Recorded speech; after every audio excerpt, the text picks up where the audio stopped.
countdown for blast-off. X minus 5, 4, 3, 2, X minus 1, fire.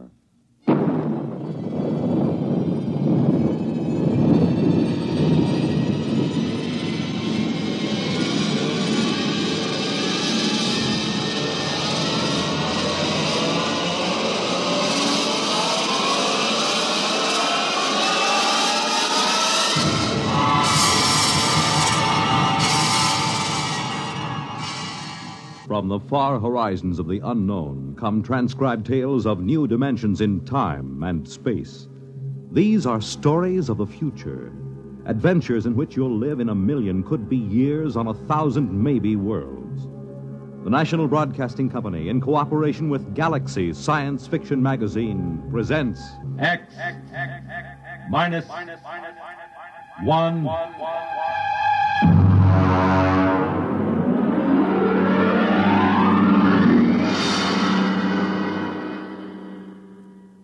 Tonight, Wherever You May Be, by James E. Gunn.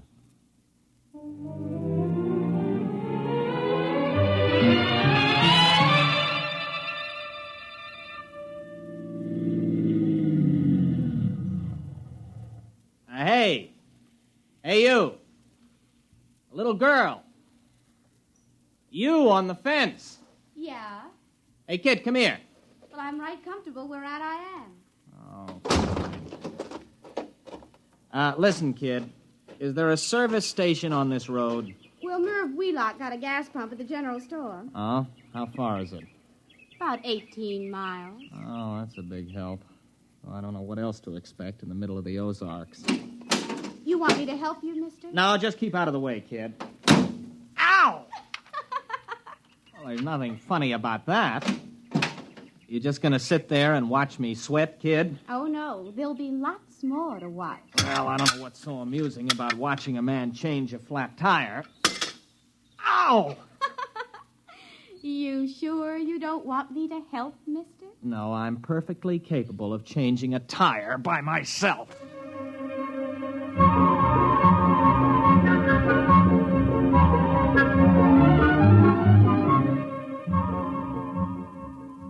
Look out, mister. It's rolling away. What? Your tire. It's rolling away. Hey! Come back here, you! Well, this is the most sadistic tire I ever... Now, stay put. Why don't you go home? Can't. Why not? I run away. Oh, well, that's tough. There. Now, listen, kid. You know a cabin about 15 miles up the road? I reckon. You know where the turnoff is? There ain't no turnoff. You just drive till the road peters out and you take the footpath. You gonna live in that place? Mm-hmm. Just for the summer. Oh. Well, so long, kid. Oh, mister. Hey, mister. Now what do you want? Well, nothing. Only you forgot your jack. Oh, that does it. Where are you going? No place. Thought you said you ran away. I surely did. Don't you have any relatives? No. Friends? No. All right, then, go on home. Oh, come on now. What are you crying for? All right. Get in. I'll give you a lift. Listen, look out for those notes. There's over a year's work in those. Oh. A year's work in them pieces of paper? Uh-huh. Those are notes for the thesis I'm going to write. You write stories? No, research paper. I have to do it to get my degree at the university. Well, what's it called? I mean the story you're writing. It's not a... It's called The Psychodynamics of Witchcraft, with special reference to the Salem trials of 1692. Oh. Witches? Yeah. All right, where do you live, kid? Well, I can't go home. Pa'd beat me again. Oh, he'd pretty nigh skinned me alive, I guess. You mean he hit you? Little kid like you? Well, he don't use his fists. Not often. He uses his belt mostly. Look here. On my knee. See that black and blue mark? And this one? Never mind. Why does he hit you? He's just mean. Well, he must have some reason. Oh, he wants me to catch some strong young fellow who'd do the work around the place. A gal don't bring in no money, he says. Leastwise, not a good one. You're much too young to get married. I'm 16. You don't look more than... Well, I don't know. Most girls my age got a couple of young ones. One, anyways. The way Pa carries on, you'd think I didn't want to get married. Now, it ain't my fault no fellow wants me. What seems to be the trouble? Mostly, I guess I'm just unlucky. One fella I went with pretty nearly a year. He busted his leg. Another nigh well drowned when he fell in the lake. Now, it don't seem right they should blame me, even though we did have words. Blame you? Well, they say it's courting disaster instead of a gal. Fellas just stop coming round. You married, Mr. Matthew Wright. No, I'm not married. Wright. Abigail Wright. That's right, Purdy. Abigail Wright? Oh, did I say that? Now, ain't that funny? My name's Jenkins.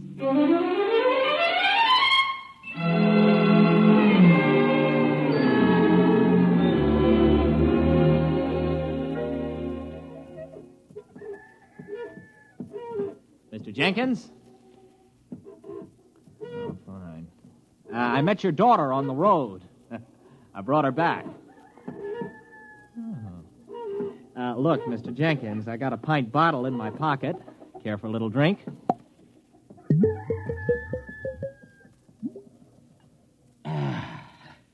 Terrible week. Well, I'm sorry. I repeat, I brought your daughter back. Why? Well, she had no place to go. She ran away. Now, look, Mr. Jenkins, I realize that teenage daughters can be a nuisance, and after meeting your daughter, I can understand how you feel. Still in all, she is your daughter. Got my doubts. Now, Mr. Jenkins, your daughter may have given you good reason to lose your temper, but beating a child is never sound psychology. Beat her? You mean wallop her, whale her? Man, I never laid a hand to her. I dasn't. But she said... Come in here. Oh, now, Mr. Jenkins, I assure you... Come in the cabin. You look around this here room, mister. See them dishes all over the floor, those chairs all splintered like they was kindling, that table turned over bottom side topmost like a turtle on the road? You think I beat her? Well, the place is a shambles. I ain't saying Abby did it. But when she gets unhappy, things happen. Dishes come flying through the air. Funny things happen around Ab. Ever since she started filling out 5 or 6 years ago. Well, she's only 16. 16? Don't let on I told you, but she's past 18. There, you see? Oh, it just fell off the shelf. Well, look, you're a city fella, passable looking. Why don't you take her with you? What? Oh, now, wait a minute, Mr. Jenkins. Well, she's right pretty when she fixes up, and she can cook right smart. Go on, take her. Well, you must be mad. You can't give a girl away like that. If you'll excuse me, I think I'd better be going. Nobody asked you to bring her back. The gal eats more than I do. Oh, now, look, here. Here's $10. Buy yourself a jug. Well, I'd like to, but I can't do it. It ain't worth it. You brought her back. You can take her away. Oh, here's 15. Well, I should know better. All right, mister. I'll get her. It ain't no use, though, I can tell you, mister. All right, Abigail. Get out of the car. You're home. But, Pa... Oh, he isn't mad at you. He's welcoming you back. Now, come on, get out. Dirty, nasty old man. Serve him right if that bottle he's pulling busted right over his head. Goodbye, Abby. And remind me never to see you again.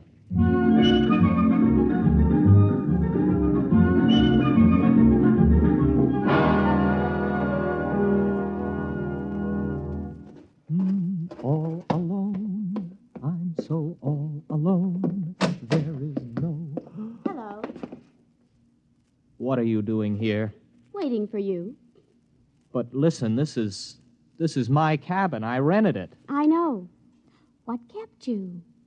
Well, what are you doing here? How did you get here? Oh, I reckon you're hungry. Look, why don't you sit down? Supper's about ready. Now, wait a minute. I came here by car. How did you get here? Well, I rode. Oh, it's lucky I did. This place needed a good sweeping. Is that your broom? I know. It was here in the cabin. Pa loaned me a mule. I let her go. She'll get home all right. But But you can't stay here. It's impossible. What would people say? Well, who'd care? Pa don't. Oh, please, Mr. Wright, let me cook and clean for you. I won't be no trouble. Honest, I wouldn't. Oh, now look, Abby, you're a nice girl and I like you, but you'll just have to go back to your father. Do you understand? All right. What? What was that? What happened? Oh, look at that. The car. I must have left the brake off. You reckon it's hurt bad?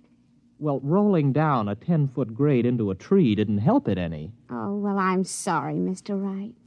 Are you? Well, anyway, it looks like you'll have to stay here tonight then, doesn't it? I reckon. I could have sworn I put that brake on. Listen, you're going back first thing in the morning. Oh, sure. Sure, Mr. Wright. I understand.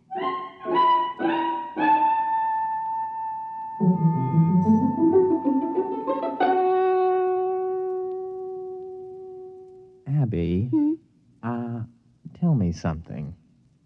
Who wrecked your father's house? Libby. Libby, huh? Who's Libby? The other me. Mostly I keep her bottled up inside. But when I feel sad and unhappy, I just can't keep her in. Then she just lets loose and goes wild. Schizo. Abby, where did you get an idea like that? Well, when I was born, I had a twin sister. Only she died real quick. And when I was bad, my ma used to say Libby would never have been mean or cross or naughty. So when I'd done something bad, I started saying Libby done it. I guess after a while, I've begun to believe it myself. Can you control it, Abby? Not much. You see, when I get feeling mad and mean, things just happen, that's all. How about a rolling tire? You sure did look funny.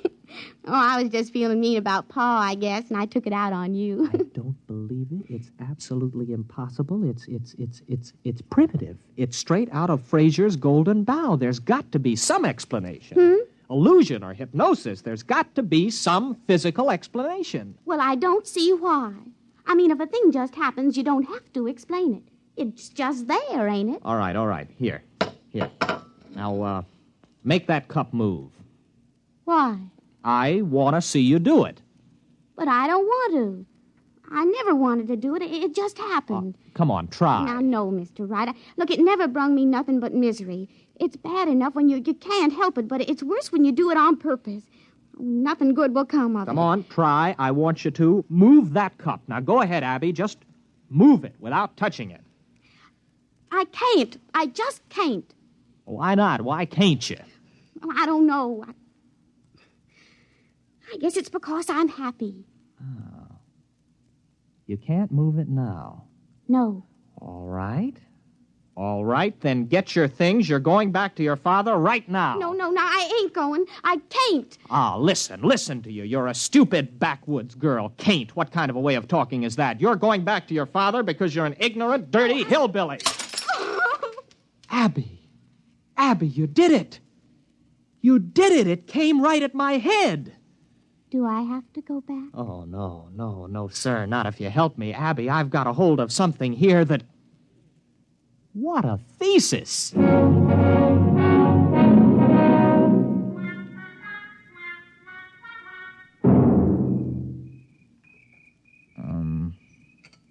Abby? What's, courting like here in the hills? Oh, sometimes we walk and look at things together and talk a little. But if the night is warm, we just sit and hold hands and whatever. Like this? Mr. Wright, do you like me a little bit? Oh, not marrying like, but friendly like? I like you very much, Abby. Very much. Oh, Mr. Wright. You kiss real pretty. Abby, what happened to your fellas? I mean, the other boys. Well, folks said I'd the evil eye. I mean, Hank fell off the roof and broke his leg, and Gene, well, he fell in the lake and liked to drown. It wasn't my fault it was after we'd had words, now was it? No. Why, Mr. Wright, you're shivering. Maybe we better go get your jacket. Abby, tomorrow we're going to drive to Springfield to do some shopping. Really, Mr. Wright? Why, I ain't never been to Springfield. Oh, ain't that wonderful?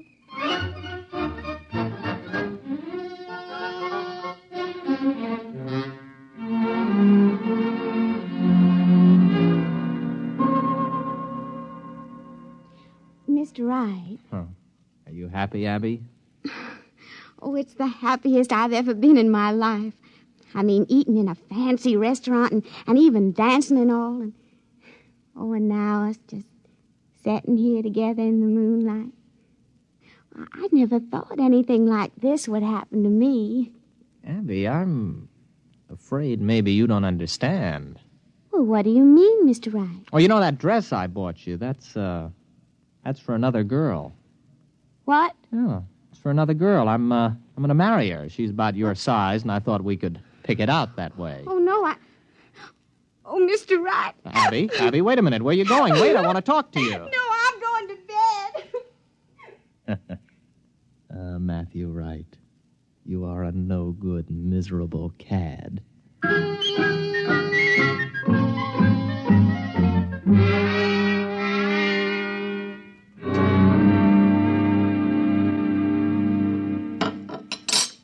You want any more coffee? You still feel bad, Abby? You want me to move that cup for you today? I can do it real good. How do you know? Well, I just got a feeling. Look. You can do it now? Sure, I guess. There, it's getting easier. Look, Abby, I want to get some things out of the car. I just happen to have them things for tests. There may be other powers. Well, I don't care much one way or the other, Mr. Wright. If it makes you happy, it's all right with me.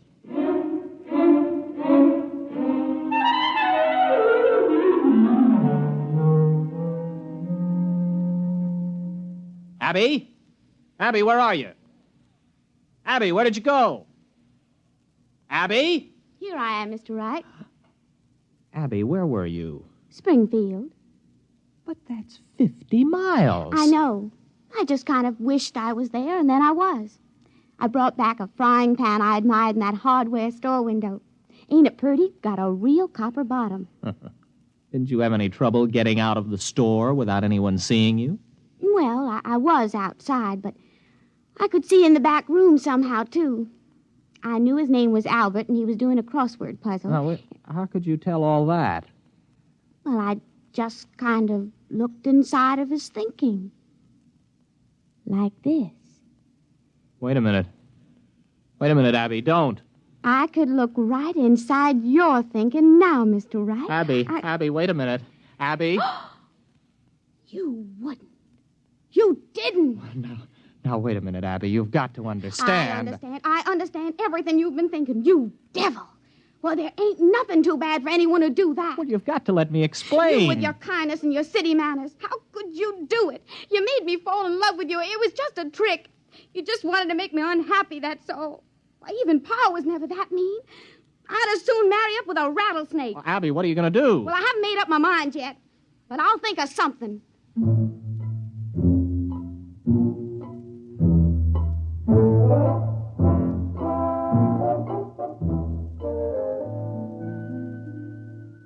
I've got to think of some way out of it. She's in that other room thinking what to do to me. I've got to think of some way. No, it's no use. As soon as I think of it, she knows. Oh, got to keep my mind busy. Mary had a little lamb. Its fleece was white as maybe if I could get her father. No. If there are 2 outs and bases loaded, or men on first and second, and a ball is hit, which, in the opinion of the umpire, can be handled by an infielder, the infield fly rule shall be invoked, and the batter is called out. The base runners may advance at their own peril. Their peril. I've got to think. No, I mustn't think. Make the cherry pie, Matty boy. Oh, no, she's absolutely certain now she can do anything she wants to. I've got to act on the spur of the moment, keep my mind crowded with something else. Oh, it's a lovely day. Breathes there a man with soul so dead. 'Twas brillig and the slithy toves did gyre and gimble in the wave. Froggy went a-courting, and he did ride, sword and pistol by his side, ring Tom Body Michicambo. Full fathom 5 my father lies, of his bones are coral made. Seabirds hourly toll his knell, hark, I hear them, ding-dong dell. That's pretty. Abby! Where are we going? Oh, Abby. What are you doing here? I couldn't let you leave without me. I've got plans for you. Oh? Very interesting plans. But how could you tell I left? I was thinking all sorts of other things. Matt, you were thinking some of the cutest little rhymes. Oh, but that was on top. On top? Why, sure. Way underneath, I could hear plain what you were thinking about running away in this old car. Well, then why didn't you stop me? Conk out the motor or something. Oh, I didn't want to. I told you I could see way down underneath the top of your thinking. And you know what I found there? All the time, even when you were making me unhappy to test all them strange things I learned how to do, way down deep, you're in love with me. I am? Surely true. So, we're going to get married. Are we? There isn't much you can do about it now, is there? No. No, I suppose not, but, you know, it's a frightening thought getting married to you, Abby. A wife who can read your mind and all the rest. Oh, I wouldn't worry about it, darling. Why, I can only do those things when I'm downright miserable. Everything will be perfectly all right. Just as long as you keep me happy.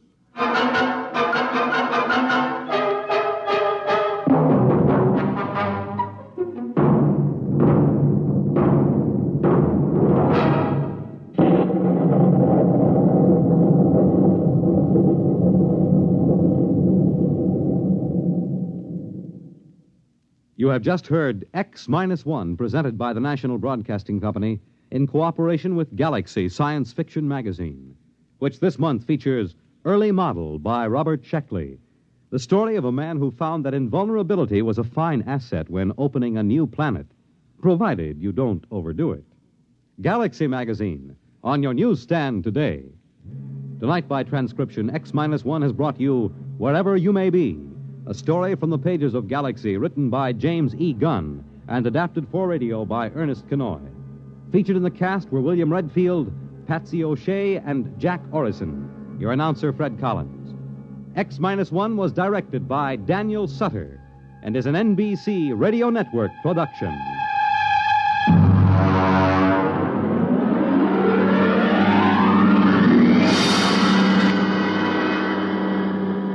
Be sure to hear X-1 one half hour earlier next week over most NBC radio stations. Check your local newspaper for the exact time. This is the NBC Radio Network.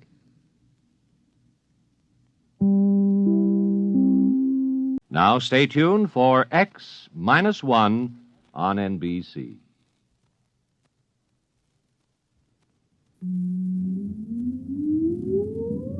Countdown for blastoff.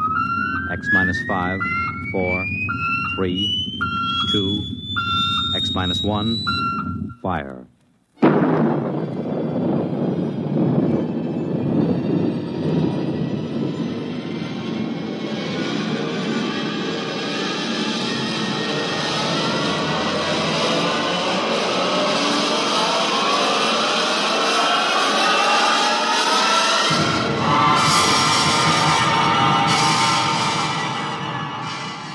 From the far horizons of the unknown come transcribed tales of new dimensions in time and space. These are stories of the future, adventures in which you'll live in a million, could be years, on 1,000 maybe worlds. The National Broadcasting Company, in cooperation with Galaxy Science Fiction Magazine, presents X-1.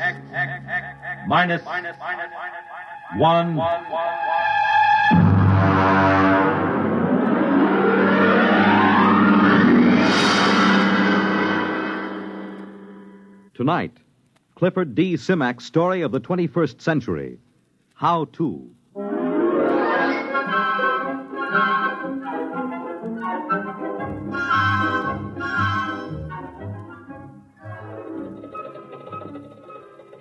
Build your own three-dimensional color TV set. Complete kit, screwdriver assembly in 3 hours. Nah, I've done that. Well, let's see. A dog is man's best friend. Build your own dog. Complete kit, spaniel model, only $250. Yeah, hey, that's it. My next project.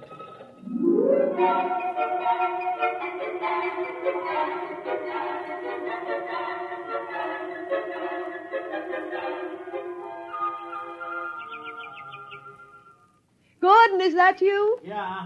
Where are you? Out on the terrace. I'm just finishing a landscape. Oh, hi, yeah. Grace, look, did it come? Don't kiss me. You'll get all full of paint. I wasn't going to. Where's the package? Well, they set it against the side of the house. Over there, see? Oh, it came, huh? I want to look at it. I would have put it down in the basement, but I couldn't lift it. Hey, this is pretty heavy for a spaniel. I can't lift this myself. Well, I'll start dinner as soon as I finish this part of the picture. I want to get the grass while the light's right. Yes, all right. So no hurry. I want to examine the kid anyhow. Of course, if you didn't waste our money on things like dog kits, maybe we could afford a robot, and I wouldn't have to cook. Yeah. All right. There. That should be enough for now. The light's beginning to get tricky. Good night. You're not going to open that thing here on the terrace. Now, you'll make a mess. I just want to see the parts. You know, this thing's too big and heavy to be a dog kit. Maybe it's a Great Dane. No, it can't be. Look, here's the shipping tag. From How To Kits, Inc. to Gordon Knight. One dog kit, spaniel model, $250, paid in full. The Great Dane cost $350. Well, all I can say is that must be the world's biggest spaniel. Hey, you know, that's darn funny. I told you I don't want you fooling around with it up here. Now take it down in Grace, the basement. this can't be a dog kid. You know what I think? It's a robot. A robot? But you didn't order a robot. Or did you? No, certainly not. They made a shipping error. That's about the size of it. Ah, doggone it. I'll have to put this crate back together again and call the express company. Are you going to return it? Well, certainly I'm going to return it. You don't think we can keep it, do you? Well, why not? The tag says paid in full, so they can't say we owe them anything. But it's a robot. They're expensive. Well, I don't see how the company will ever know. When inventory time comes around, they'll be short one robot and long one dog. Of course, I've always wanted to put together a real robot. Lord knows when I'd get another chance. Then it's settled. No, it is not settled either. I'll tell you what, I'll put it together just to see what it's like. But I won't activate it, see? I mean, I'll disassemble it right away and ship it back to the company.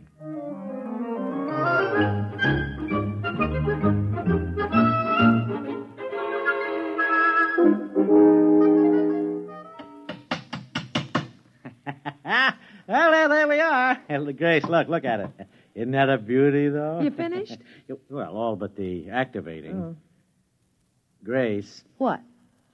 You know, I was just thinking, how do I know I've got all the parts adjusted properly? I haven't the remotest idea. No, I mean, the only sure way would be to test it. You mean activate it? Well, only for a minute or two, you understand? I mean, just to be sure. Then what? Well, then I'll disassemble it, naturally. Well, all right. As long as you don't take too long. No. I'll have it in a jiffy. Now, here, look. Oh, see, all I have to do is just put on the activating plate. Yeah. And turn this lock nut in like so. Now, wait a minute. Just adjust the automatic current control. Huh? Yeah, there. Now, that should do it. Now, stand back. Now, I'll turn it on. I hope it works. Oh, it'll work. I followed the directions to the letter. You ready? Now. It works! Yeah, I'll have to oil that joint. Wait.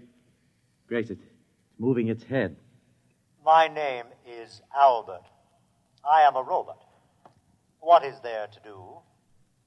Well, it certainly has a nice voice. Now, take it easy, Albert. Just sit down and rest, and we'll have a little talk. There's no need to rest. I was made to work. Well, as long as it doesn't need to rest, I can think of 100 things for it to do. Now, there's the house and the garden and the lawn. No, look, Grace, I wonder if he could learn to cook. A robot can be taught to do anything a person can do. Oh. No, hold on a minute, Albert, please, and listen to me. We can't keep you, you understand. I mean, you were sent here by mistake. But, I mean, as long as you're activated, there wouldn't be any harm in letting you do a few things. I can do anything. Good. The whole house needs a thorough cleaning. Grace. Then, of course, I'd like some new drapes for the study. No. And the kitchen hasn't been painted for 4 years. Then there's that leaky faucet. Oh, Lord. Well, what's the matter? Attachments. There aren't any. Look, he can't do all that stuff without attachments. And they cost almost as much as the robot itself. Don't worry about attachments. Just tell me what's to be done. Well, you heard my wife. Oh, what about your grounds? Oh, I got 100 beat-up acres that need attention, but of course I realize that that's too much work, huh? Don't worry about a thing. I can fix it for you. I will make the necessary equipment. Make your own attachment? Don't worry about a thing. Yeah, but how? Oh, for heaven's sake, stop arguing with him and let him get to work. I'm not arguing.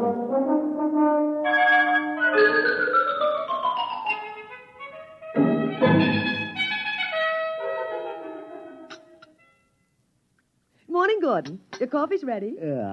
How'd you sleep, dear? Oh, not so good. Kept hearing noises all night. Oh, that was Albert working in the basement. Yeah. Albert? Hey, gosh, that's right. I forgot robots don't sleep. He was working all night. When I came into the kitchen just now, I found the breakfast all prepared. He can cook. Isn't that wonderful? Yeah, what's he doing now? Oh, I don't know. Making something, I think. Oh, Gordon, he's going to be such a tremendous help to me. I'll be able to spend more time than ever with my painting. Now, wait a minute. What makes you think we can keep him? I mean, no, Grace. I mean, we could get into trouble. Well, I don't see how. I'll tell you what. Why don't you walk over and call on Anson Lee? He could advise you. What does he know about it? He's a lawyer. Well, technically, he's a lawyer. I mean, never seems to work at it anymore. Well, you have to understand Anson, that's all. Look, I understand him all right. He's a reactionary, a throwback to the 20th century. Spends all his time lying in a hammock, drinking and reading Proust. Well, it's what he enjoys doing. I'll bet that guy never assembled a kit in his life. Can you imagine that? Well, we all have our peculiarities.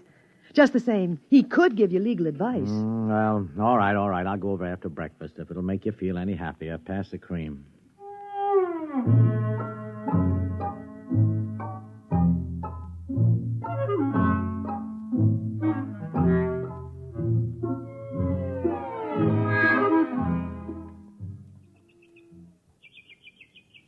I'll have a drink night. Hard cider. Made it myself. Thought you didn't go in for home projects, Lee. Oh, I don't. Making this cider was the first honest work I've done in years. I don't doubt it. Every time I get a end to work, I look across at your place and I decide against it. How many rooms have you added to that house since you got it built? 8. Good Lord. Think of that. 8 rooms. No. It's not hard once you get the next. Kind of fun. You just buy a how-to kit. Sure, I know. Just follow directions. That's right. Anybody can build a robot on a kitchen table. Well, no thanks. Why do you say that? What? I mean about building a robot. Oh, I don't know. I suppose I expect you to start building one any time now. You've done everything else. What's got into people these days, Knight? They just aren't equipped to enjoy their leisure. That is, most of them aren't. Me? I am. I read, and I lie in a hammock, and now and again I even think. Yeah. Yes, I guess that makes me an eccentric. Here, have another drink. Oh, no, thanks. I'll have to get back to my place.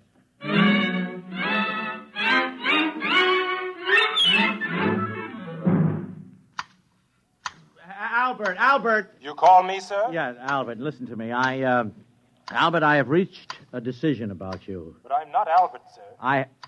Huh? You would hardly expect Albert to be clipping hedges. If you're not Albert, who are you? Abe. Albert is down in the basement. Well, what are you doing here? Where did you come from? If you wish to talk to me, you will have to move along the hedge with me. Oh. I cannot stop working. Oh, okay, move along. But where did you come from? Albert made me. Albert made you? And now he's down in the basement working on Alfred. Alfred? Another robot? Certainly.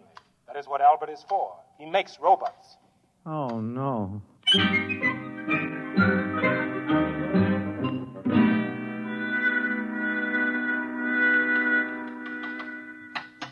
Albert.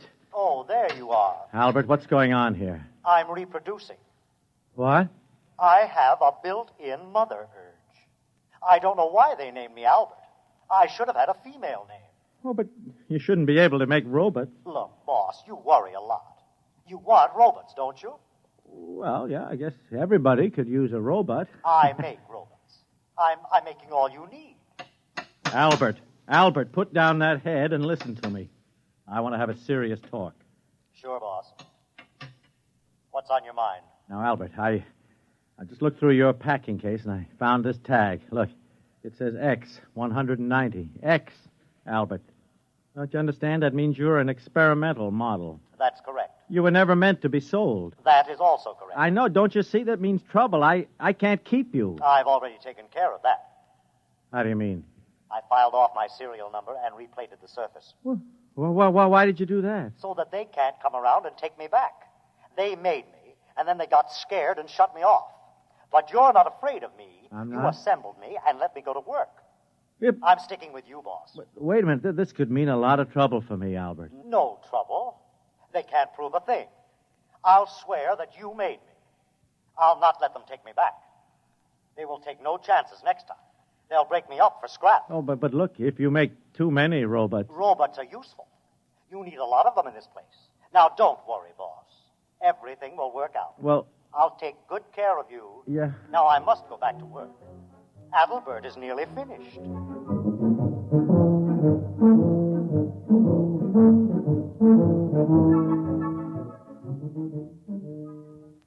Mr. Knight, I'm from the county tax office, tax assessor. Oh, I didn't know you fellas came around more than once a year. Ordinarily, we don't. This is a special case. Oh? Made a lot of improvements in the place the past few days. Oh. Landscaping, painting, building. Well... Afraid I'll have to boost your assessment some. I see. Heard about those robots of yours, too. Robots? Personal property, you know. Have to pay a tax on them. Just how many have you got? Oh, one or two. I've been counting. They move around so fast I can't be sure, but I estimate the number at 38. That right? If you say so. 38 it is, then. They cost $10,000 apiece. I'll assess them at 5. That's $190,000. Oh, no. Hey, that's pretty steep. But I'm going easy on you. By rights, I should only allow you a third for depreciation. Well, that's it, Mr. Knight. $190,000. Wait. We'll send you the bill with your quarterly statement. But... Good day. Good day.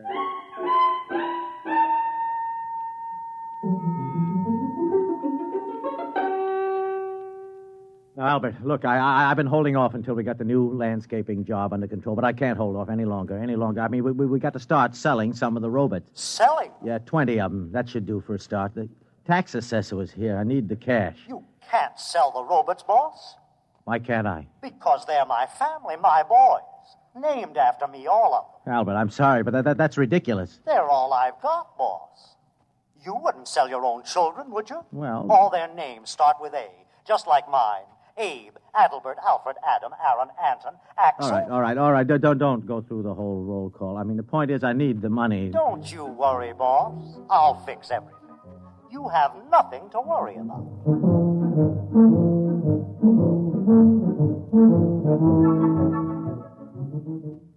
The point is, Mr. Knight, the Internal Revenue Department is always interested when a citizen shows a substantial capital gain during the year. Capital gain? I haven't made any capital gain. Oh, come, sir. I'm talking about the matter of some 52 robots. Well, as I understand it, their retail value is $10,000 each. So they say. 52 times 10,000 is $520,000. On capital gains, you pay 50% or $260,000. 200, oh. A tax, roughly, of $130,000. What do I do? By the 15th of next month, you must file a declaration of estimated income. You pay half of the due tax at that time, and the balance in monthly installments. And there's one other matter. One other matter? We investigated. We found you make $10,000 a year. Huh? Would you tell me, out of personal curiosity, you understand? I understand. Just how a man of your particular means could show a capital gain of $500,000 in so short a time? I'm beginning to wonder myself. Well, our only concern is you pay your tax. Yeah. However, some other branch of the federal government might very well want to ask some questions sometime. Oh? If I were you, Mr. Knight, I would be ready with some answers. Yeah. Good day. Good day.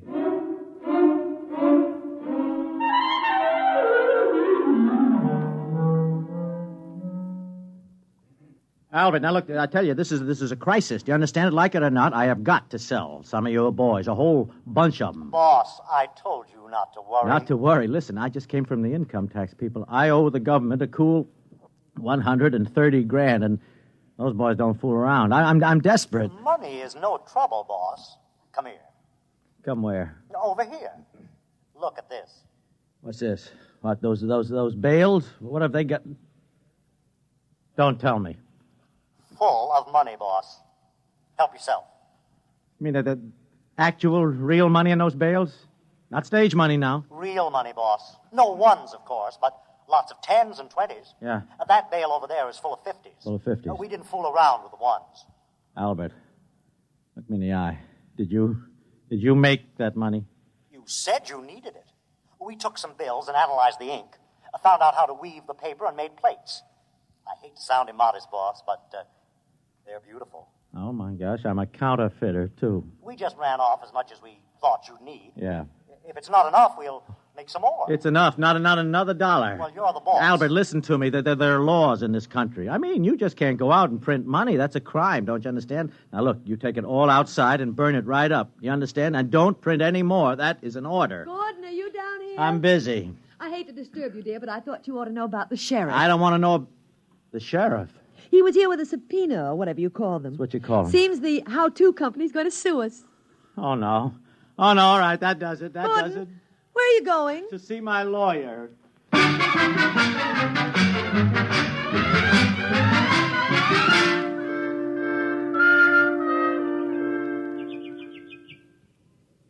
Well, offhand, old man, I'd say you were in quite a jam. I didn't have to walk all the way over here to find that out. The point is, Lee, what in the name of heaven can I do?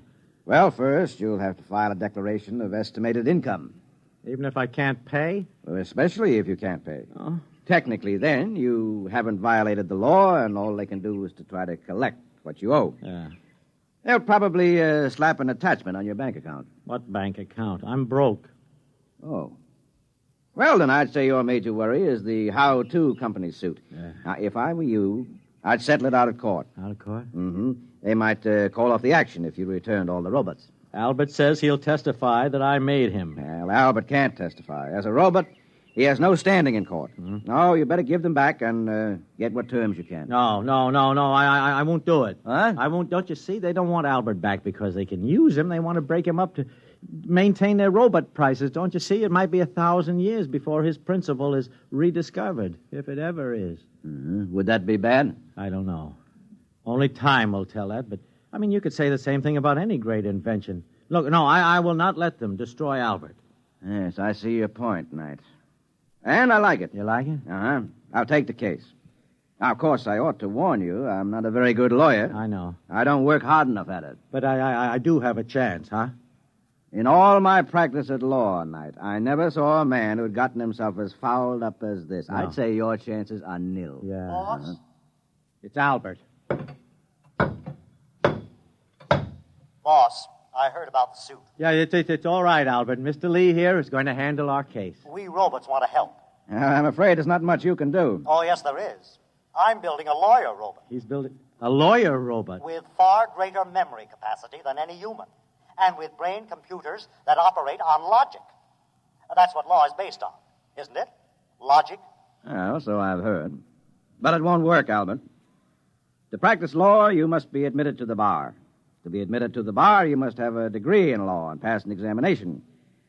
And although there's never been an occasion to establish a precedent, I suspect the applicant must be human. Lee, wait a minute. What about law clerks? I mean, they don't have to be human. Well, I'd say that was completely true. Yeah, then Albert's robots can be clerks. Mm-hmm. Well, could be. See what I mean? Yes. It's never been done, but there's nothing in the law that says it can't be done. Then it's settled. I'll make a dozen to start. Each one will be an expert in one phase of the law. Boss, you're going to have the most powerful battery of legal talent ever assembled under one roof.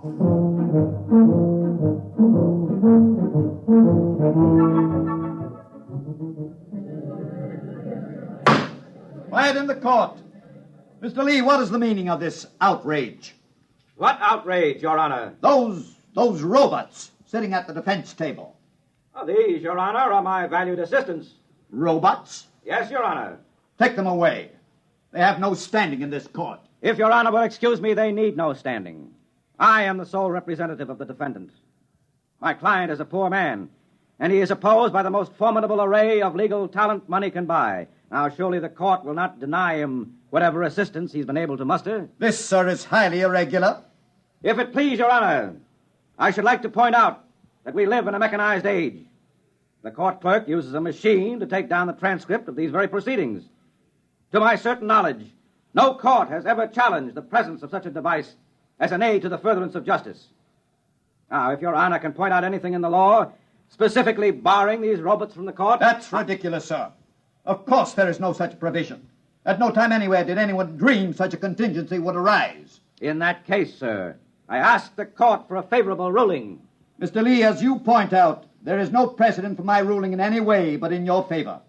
Therefore, sir, with reluctance, I do so at this time.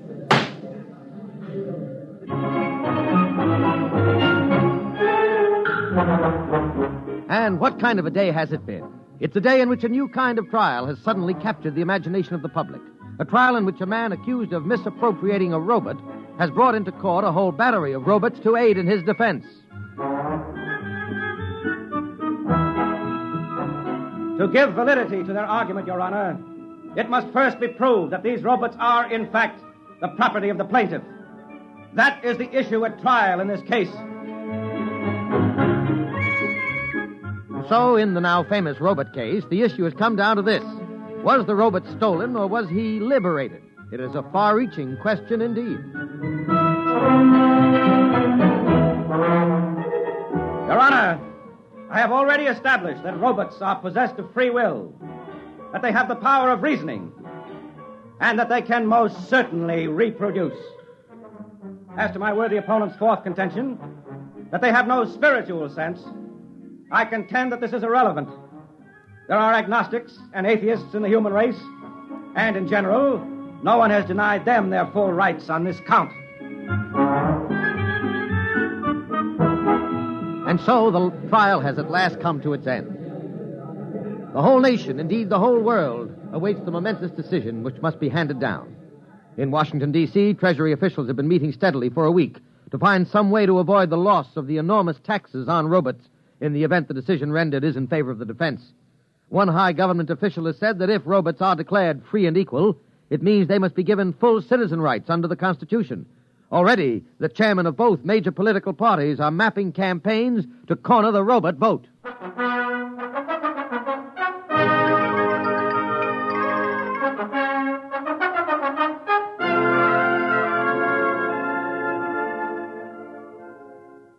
Welcome home, darling. Yeah, thank you. But what's going on here, Grace? I had more trouble getting into my own home than into the Pentagon. Oh, you mean the robots? They've set up a defense perimeter. A defense... Uh-huh. Albert. Hello, boss. Welcome home. Albert, what is the meaning of all the barbed wire and the rocket launchers?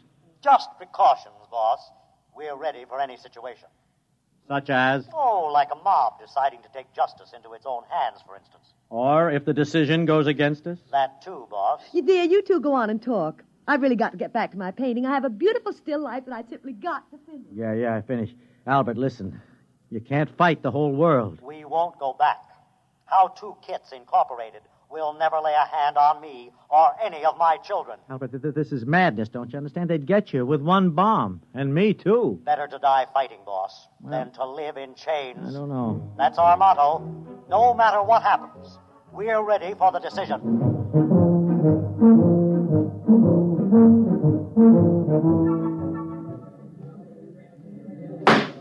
The court is ready to render its decision. It is the most difficult decision I have ever made, for in following the letter of the law, I fear I may be subverting its spirit. After long days of earnest consideration of both the law and the evidence as presented in this court, I find for the defendant, Gordon Knight. I cannot rule otherwise. May I add that this ruling, in spite of the fact that I myself made it, outrages my social conscience.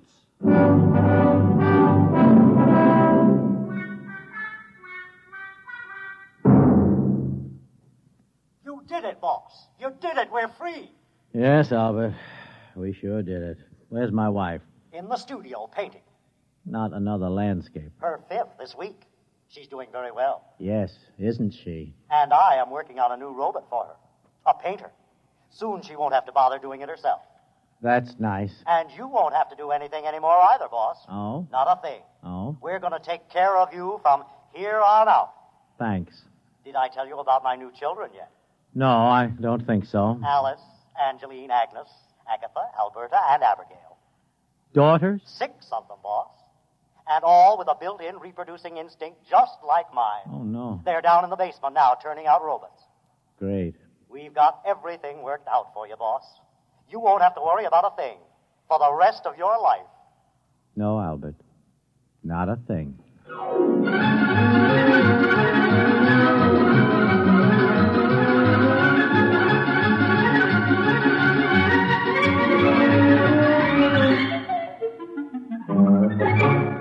You have just heard X-1, presented by the National Broadcasting Company in cooperation with Galaxy Science Fiction Magazine, which this month features Name Your Symptom by Jim Harmon, a story of a future in which anyone who shunned a cure needed to have his head examined, assuming he still had one left. Galaxy Magazine on your newsstand today. Tonight, by transcription, X-1 has brought you How To, a story from the pages of Galaxy written by Clifford D. Simak and adapted for radio by William Welch. Featured in the cast were Alan Bunce, Ann Seymour, Les Damon, Joseph Bell, James Monks, William Key, Lawson Zerby, Santos Ortega, and Ben Grauer. Your announcer, Fred Collins. X-1 was directed by Daniel Sutter and is an NBC Radio Network production.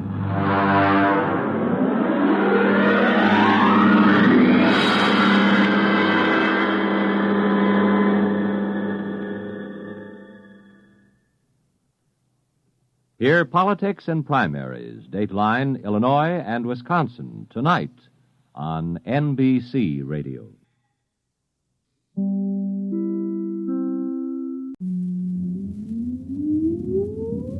Countdown for blast off. X-5, 4, 3, 2, X-1, fire.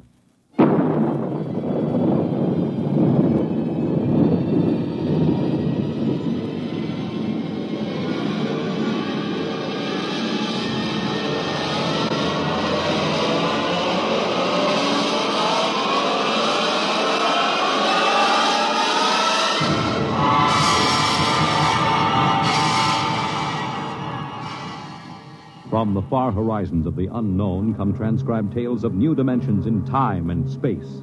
These are stories of the future, adventures in which you'll live in a million could-be years on 1,000 maybe worlds.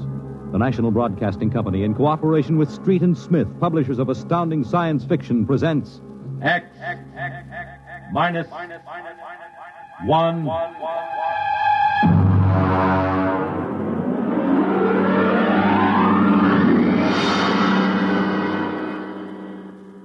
Tonight's story, A Logic Named Joe, by Murray Leinster.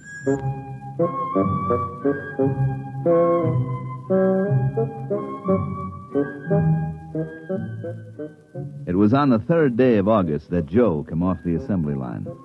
And on the 4th, Maureen came into town. And that afternoon, I saved civilization. Maureen is a blonde I was crazy about once, and Joe is a new 1974 model Logic that I've got stored away down in the cellar. And how do I save civilization? You're listening now to a voice I from the saved it by future. keeping Joe down The voice in the of cellar. Frank Caldwell, head serviceman for the sometimes I Logix think about Corporation, turning Joe on makers of the machine letting that him make does a video everything for for you.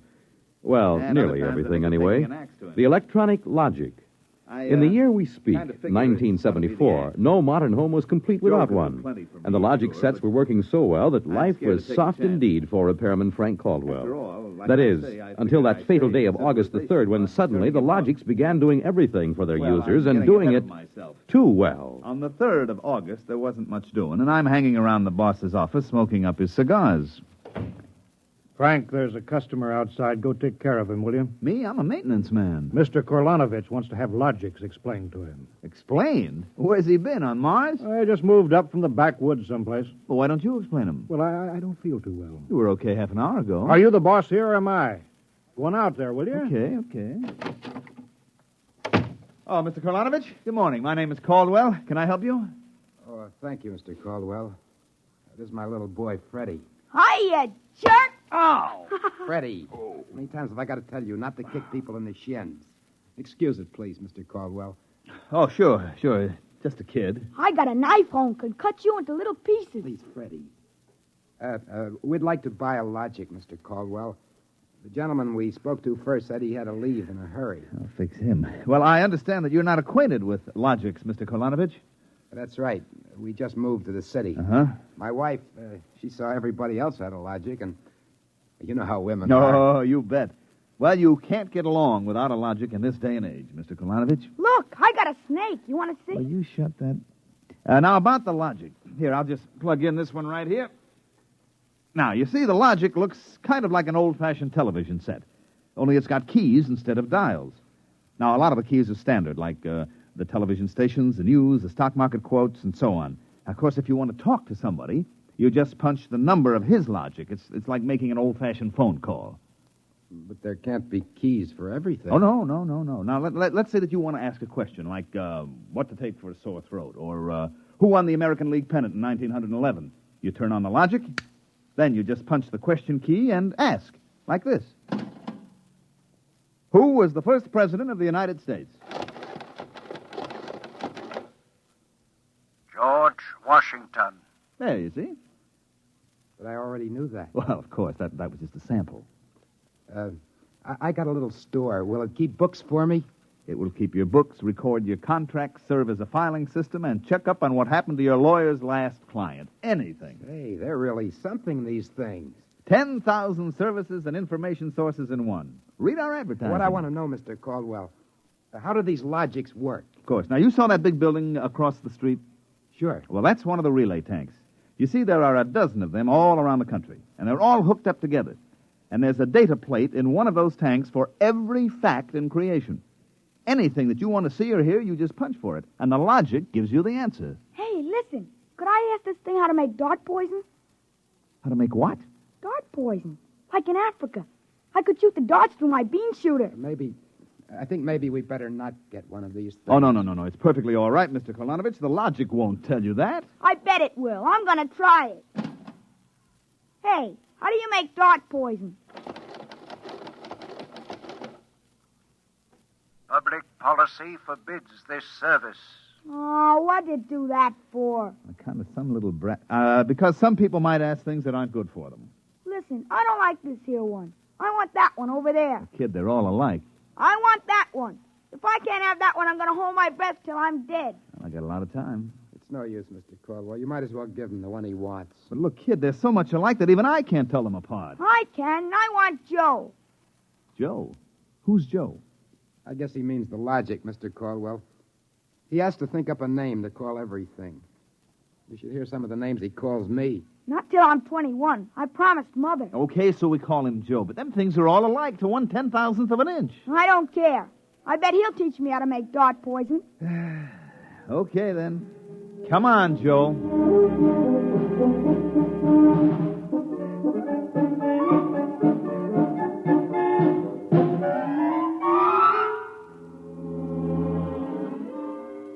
So he keeps yelling, I want that one. I want that one. I'm going to call him Joe. Mike, I tell you, I could have wrung his neck. How many cards? I'll draw 2. What a holy terror. He had his father scared to death. It's too bad that kid ain't mine. I'd show him quick enough who was boss in the family. Uh-oh, holy smoke. What's the matter? I'm sorry, fellas. I got to hold up the hand a minute. I just remembered. I got to call my wife. Oh, let her wait. You ever met my wife? Hey, what's the matter with this thing? It ain't getting my house. Announcing new and improved Logic service. Your Logic is now equipped to give not only consultative, but directive advice. If you want to do something and don't know how to do it, ask your Logic. Hey, did you guys hear that? Well, they should have told us about this. Oh, it's just somebody trying to pull a gag. Well, it didn't sound like a gag to me. Maybe the boss decided to add a new logic service. Look, the minute the system starts giving advice, some joker like you is going to be asking questions like, how do I get rid of my wife? Oh, no. The boss knows better than to start anything like that. Yeah, but you heard what the logic just said. Oh, listen, the sensor circuits will block the question. You don't believe me? Go ahead and try it. Well, anything for a gag. Okay, Logic, I got a question for you. How do I get rid of my wife? Service question. Is your wife blonde or brunette? You guys hear that?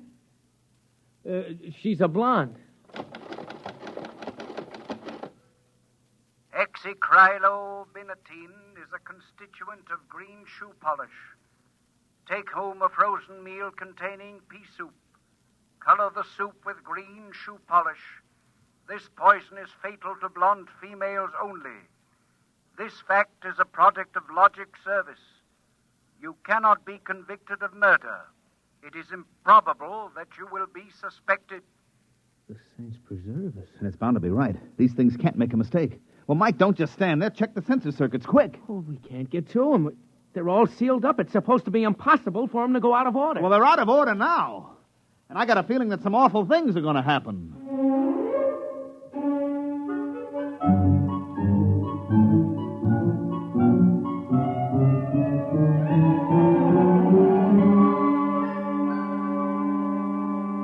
Boss, we've got to do something. The logics have gone nuts. Now, relax. The thing gave a goofy answer once. Maybe it was a joke. But it was an accident. Now, forget it.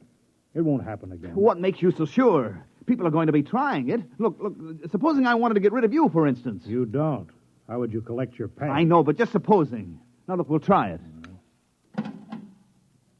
If you want to do something and don't know how, ask your logic. How do I bump off my boss? Male, fat, bald-headed, and 45. Make some chocolate ice cream containing powdered charcoal in place of half the chocolate. Use Hotso brand charcoal. Hotso contains an ingredient fatal only to fat, bald-headed males. This fact is a product of logic service. Now, look, Frank, I admit these things have gone a little wacky, but there's nothing to worry about. Nothing to worry about? If this keeps up, what do you bet that we'll have to shut down the company? You kidding? We can't shut down the company, and you know it. Logics have taken the place of everything but night baseball.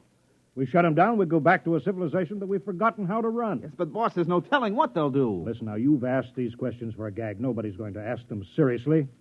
What you need is a little faith in human nature. Excuse me, it's probably my wife. Cyrus, dear, how do you feel? Why, just fine, sweetheart. What have you been doing? I just called to tell you, Cyrus. I've got your favorite dessert for dinner. Dessert? What kind? Homemade chocolate ice cream. Cyrus, when you taste it, you'll just die. Cyrus, what's wrong? Why don't you answer me, Cyrus?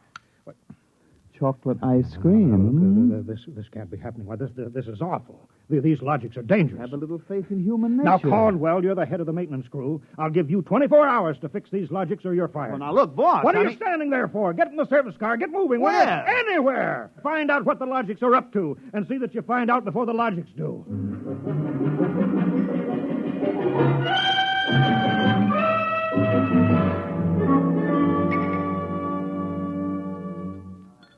Bartender, give me a double. Last night, have a little drink, pal. What's the matter, pal? You had a bad day? Oh, excuse me, bud. Listen, pal, you gotta listen. I got troubles. Bartender, will you get this barfly off of me? On your way, son. Oh, don't say that. I got troubles. How am I going to keep my wife from finding out I had a couple of little drinks? How am I going to do it, huh? Look, mister, it's a hot day, and I've been driving a car around in it, see? And I've been trying to keep a bank president from having apoplexy on account of his logic told him how to rob his own bank. I've been trying to stop 6-year-olds from asking what comes after the bees and the flowers and their fathers from asking how to get $1 million by tomorrow. I've been tripping over dead bodies so artistically croaked that nobody's ever going to find out who done it, and all you got on your mind is how am I going to keep my wife from finding out I've been drinking? Dry up, will you? Go ask a logic. My pal, my boy, where's the logic? Where's that logic? Here, right behind you. Here's a nickel. That's what I got to hear. Now, come on, logic, old pal. Old pal, be nice.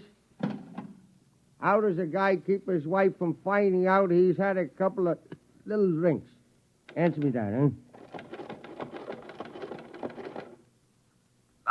bottle of Franine hair shampoo. It is harmless, but contains an ingredient which instantly neutralizes alcohol. 1 teaspoonful for each jigger you have consumed. Oh, boy, gotta buy a bottle of... what was that again?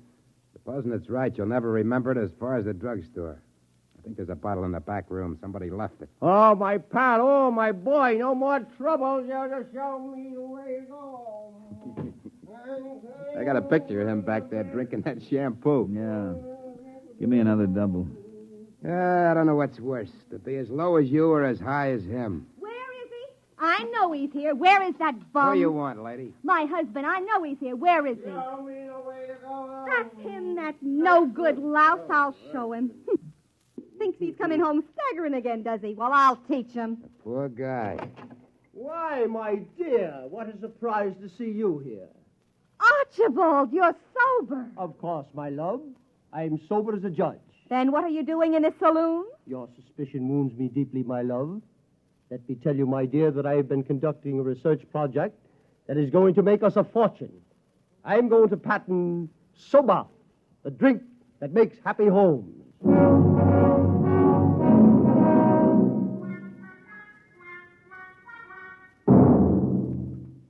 Look at this blotter, Caldwell. Blank.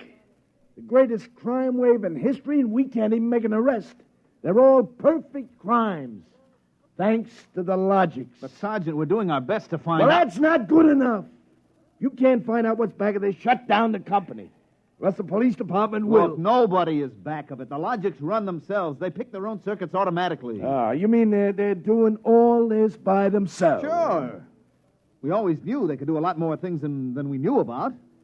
I think they're just trying to be helpful, that's all. That's all, huh? Well, you better make them cut out the tricks, including this new business they're up to now. What new business? Just started an hour ago. Every time you turn on a logic, it asks your name, and then it spells out the whole history of your life. What? I haven't heard about that. What's it do that for? You tell me. Go on, go ahead, try it. Okay. What is your name? How do you like that? I'm Frank Caldwell. Frank Caldwell. Were you ever called Ducky? Ducky? Wow. Lay off, will you, fella? What if I was? It's been years. Ducky, there is a call for you. Hello, Ducky. Holy cats. Lorene. Ducky, darling, how marvelous. Hey, let me get a look. Huh?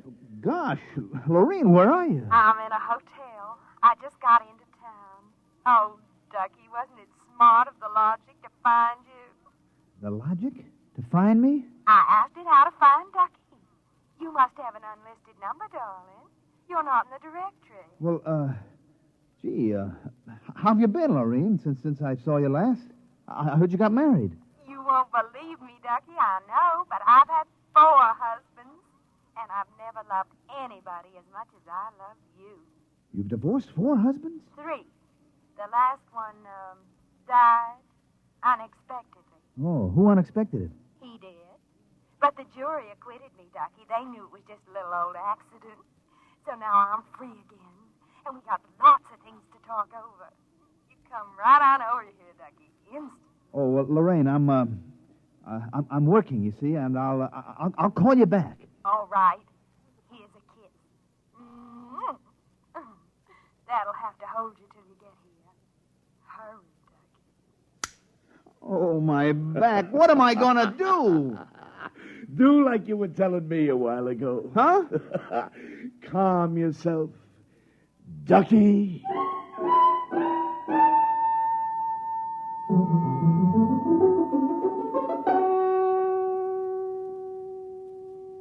Call on the logic for you, Frank, your wife. Oh, thanks, Mike.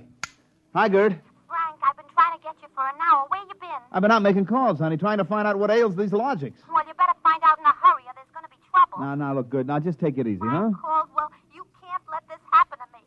They're asking everybody's name, and when you tell your name, it reels off your whole history. Well, honey, I don't think they're doing that anymore. I think that was just temporary. Well, in the meantime, it's told everybody in the neighborhood all about me.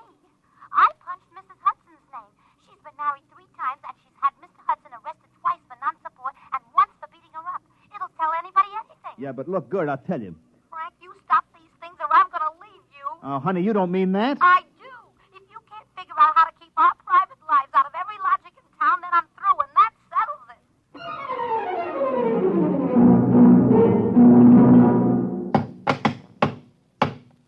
I can't even budge any of these relay plates. Me either. Isn't there some way we can disconnect them? Nope, there is not. They weren't built to be disconnected. The sensor circuits were supposed to take care of cutting them off. Now, see who that's for, Frank. Hello, Ducky, darling. Oh, Lorene, not again. Ducky, darling. I'm so lonesome. Why haven't you come over? Well, I've been busy. Oh, poor Ducky.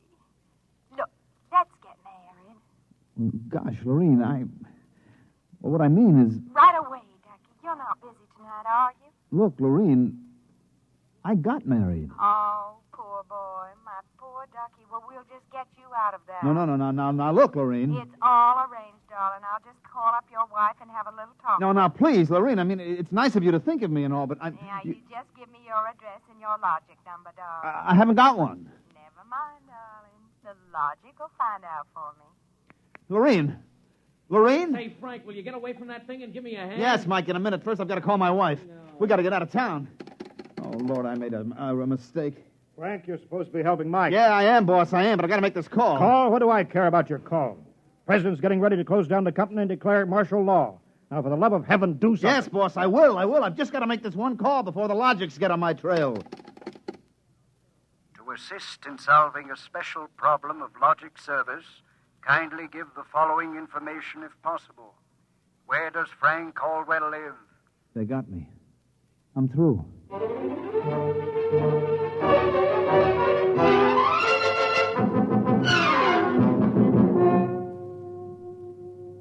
Look, Gert, will you please not ask any more questions? Frank Caldwell, I told you I was leaving you. Honey, leave me later. Right now, will you pack up yourself and the kids? We got to get out of here. But what is all this? Are the cops after you or something? Yeah, that's it, the cops.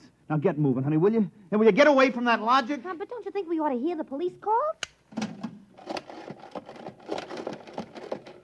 27 and car 31. Detailed to round up all employees of the Logics Company. Use caution. They are suspected of sedition. Holy smoke, the cops are after me. But you just said 17. They were.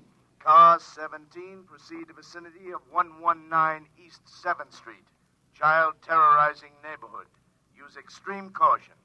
Child is armed with bean shooter using poison darts. Freddie. Who's Freddie? Something I met once in a horrible nightmare. He wanted a logic that would tell him how to make dart poison. They're all alike, I kept telling him. They're all alike. What are you talking about? Oh, I don't know, Gert. All I know is it was a nice world up till yesterday. Now it's like a guy named Joe come along and squashed all our mud pies for us. Looks to me more like it was a logic named Joe. What'd you say? A logic named Joe. A logic name? But they're all alike. Gert, baby! Frank, let me go. Don't be so silly. All right, honey, look, you hold the fort. Maybe they aren't all alike. Where are you going? Frank, are you going to make a getaway? Getaway, baby. If you've got the right inspiration, I'm going straight to the middle of this whole jamboree.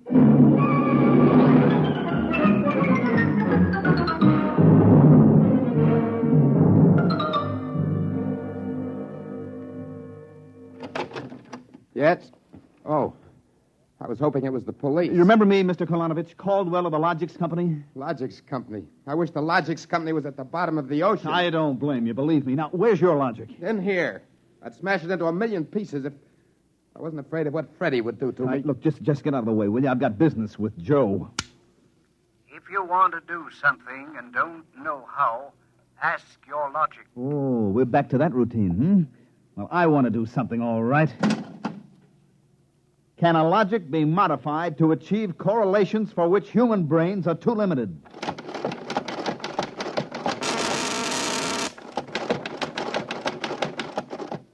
Yes.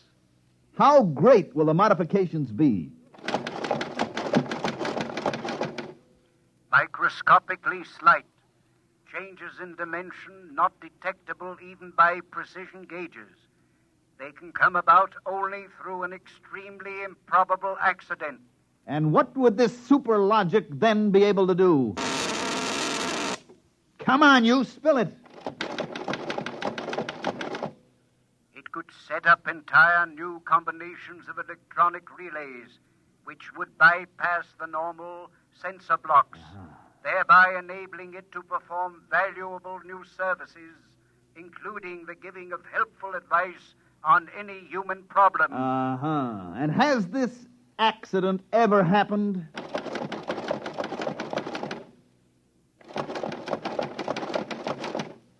Come on.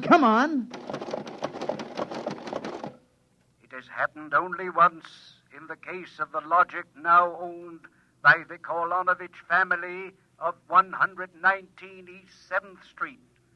A logic named Joe.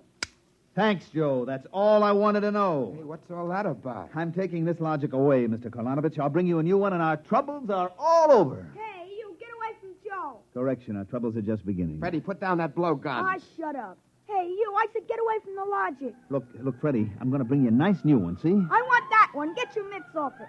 What I got in this bean shooter ain't lemonade. Mr. Caldwell, the police. They're outside. Yeah, for me and Freddie. Nuts. What they want you for? You ain't smart enough to do nothing. Oh, no? Hey, there's plenty I could tell you. Look, there's the cops, kid. It's you and me against them. So what you gonna do about it if you're so smart? Now, look, we may have to fight our way out. Let me see that blowgun. I know a way to hop it up so the cops won't have a chance. Now, come on, give it to me. Okay, let's see what you can do. Here. Thanks. Here!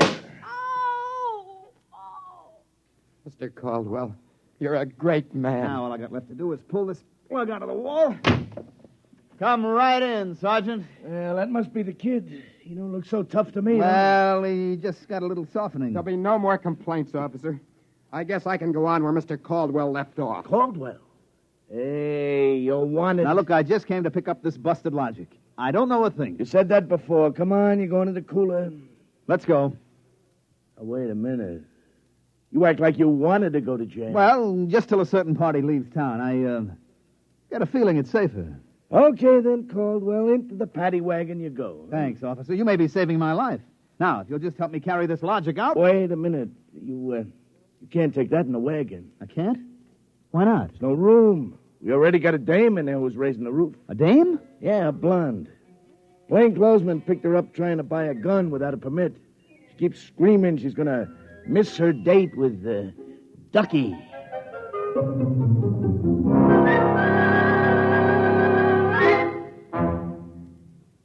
You have just heard X-1, presented by the National Broadcasting Company in cooperation with Street and Smith, publishers of astounding science fiction. Tonight, by transcription, X-1 has brought you A Logic Named Joe, adapted for radio by Clarice Ross from the story by Murray Leinster. Featured in the cast were Mandel Kramer, Wendell Holmes, Guy Rep, Bill Zuckert, Walter Kinsella, Bob Hastings, Joseph Julian, Joey Fallon, Mary Lou Forster, Ann Thomas, and Mary Patton. Your announcer, Fred Collins. X-1 was directed by Daniel Sutter and is an NBC Radio Network production.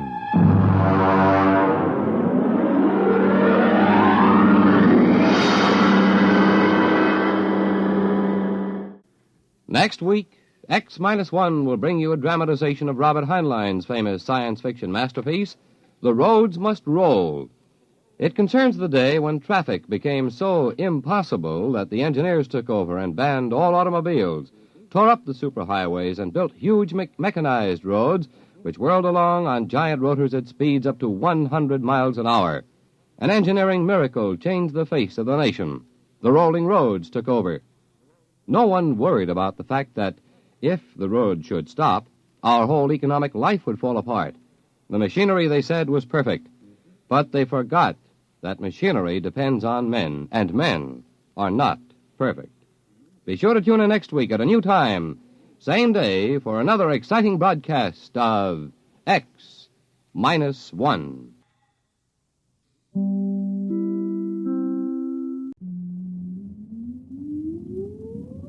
Countdown for blast off. X-5, 4, 3, 2, X-1, fire.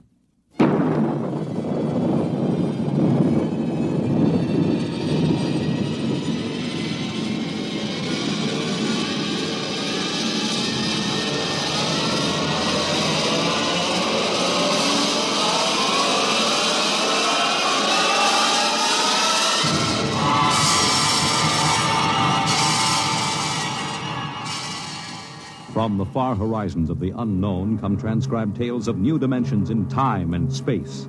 These are stories of the future, adventures in which you'll live in a million could-be years on 1,000 maybe worlds. The National Broadcasting Company, in cooperation with Street and Smith, publishers of astounding science fiction, presents X minus 1.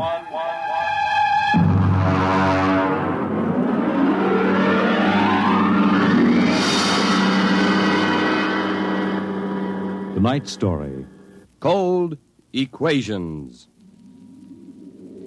There is no margin of safety along the rim of a frontier. There can't be any until the way is made for those who come later. Until then, the penalty for mistakes is a grim one. The laws of physical nature operate with irrevocable certainty, with no room for mercy, kindness, or sentimentality. In space, life becomes a cold equation, and the equal sign is often followed by death. I know. I'm the pilot of an EDS.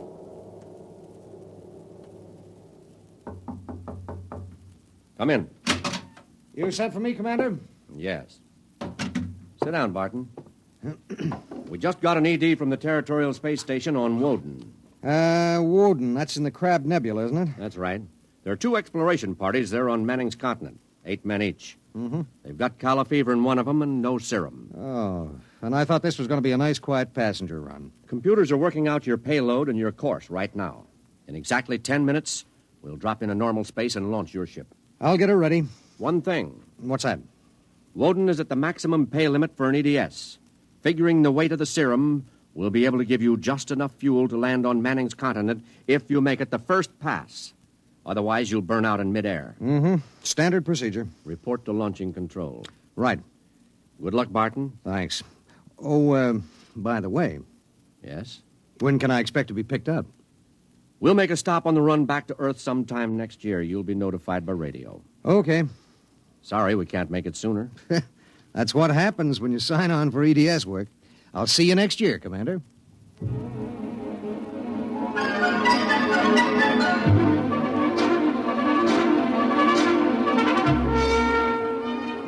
Down in the belly of the Stardust, the crew was working like beavers to get the EDS, the Emergency Dispatch Ship, ready. Mechanics and technicians were swarming all over the place. Girls in inspectors' uniforms were checking the gauges in the supply cabinet.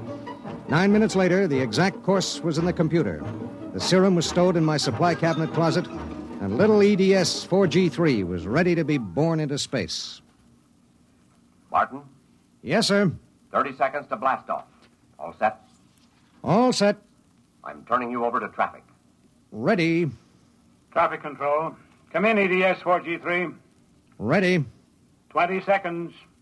Lock open. 15 seconds. Space drive on. Space drive on. 10 seconds. Gravity neutralizer on. Neutralizer on. 5 seconds. 4, 3, 2, 1. Blast off.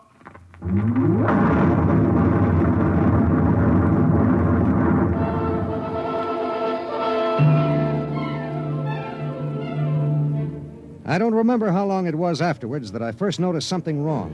Maybe an hour, maybe 2. There was nothing to show it except the needle and the heat gauge. It was on 0 when we left the Stardust, and now I noticed that it had crept up toward the 30 mark. That meant something inside the ship was radiating heat. That something was in the supply closet, and it was alive.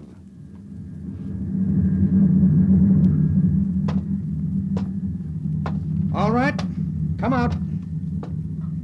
Whoever or whatever you are, if you don't come out in 5 seconds, I'm going to blast you. 1, 2. Well, I'll be... Hello. I'm Marilyn Lee Cross. What are you doing in there? I'm a stowaway. Oh, my... What's the matter? Do I have to pay a fine or something? What are you doing here? I wanted to see my husband. Who's your husband? He's with the government survey crew on Woden. I haven't seen him since he left Earth 4 years ago. Okay.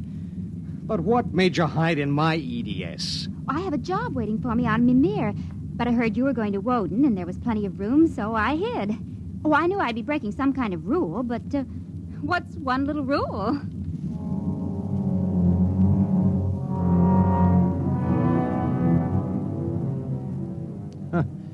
What's one little rule? H amount of fuel will power an EDS with a mass of M safely to its destination. H amount of fuel will not power an EDS with a mass of M plus X safely to its destination. Well, how could she be expected to know? She was 5'2" with brown curly hair and the faint, sweet smell of perfume. She was 5'2" and she smelled like apple blossoms. And her name was X in an equation that would have to be balanced.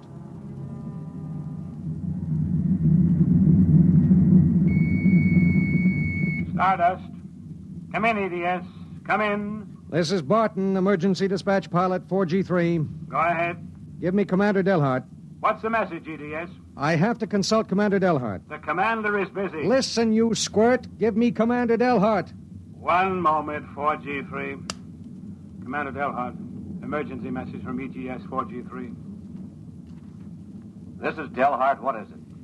At 0800 hours, I discovered a stowaway aboard my ship. A stowaway? Yes, sir. Well, have you notified ship's records?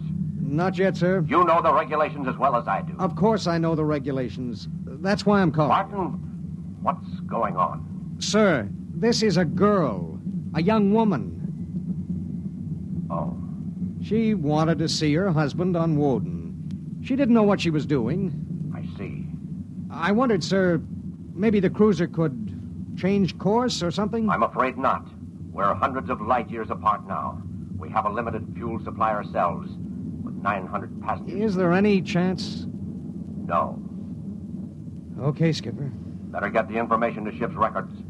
Okay. Barton. Skipper? I'm sorry. Yeah, sure.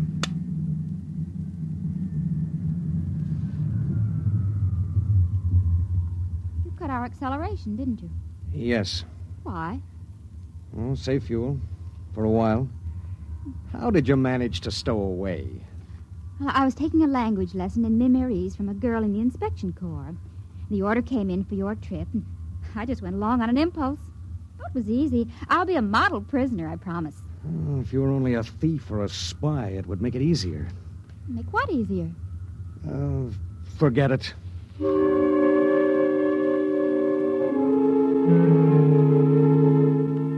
Why couldn't she have been somebody with some ulterior motive, a fugitive, hoping to lose himself in a raw new world, a crackpot with a mission? Why did she have to be a woman? A beautiful, kind, trusting woman?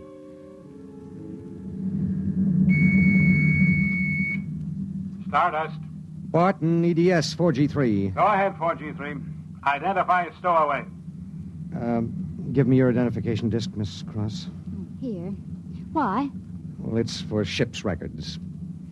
Identification number T8374. One moment. This is for the gray card, of course. Yes. I'll need the time of... I'll tell you later. That's highly irregular. Then we'll do it in a highly irregular manner. The subject is a young woman. She's listening to everything that's said. Are you capable of understanding that? Oh. Go ahead, 4G3. Number T8374-Y54. Name, Marilyn Lee Cross. Female, married. Born July 7th, 2160. Good Lord, you're only a child. Height, 5 feet 2 inches. Weight, 110. Hair, brown.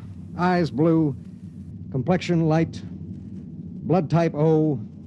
Original destination, Port City, Mimir. Listen, I'll call you back later.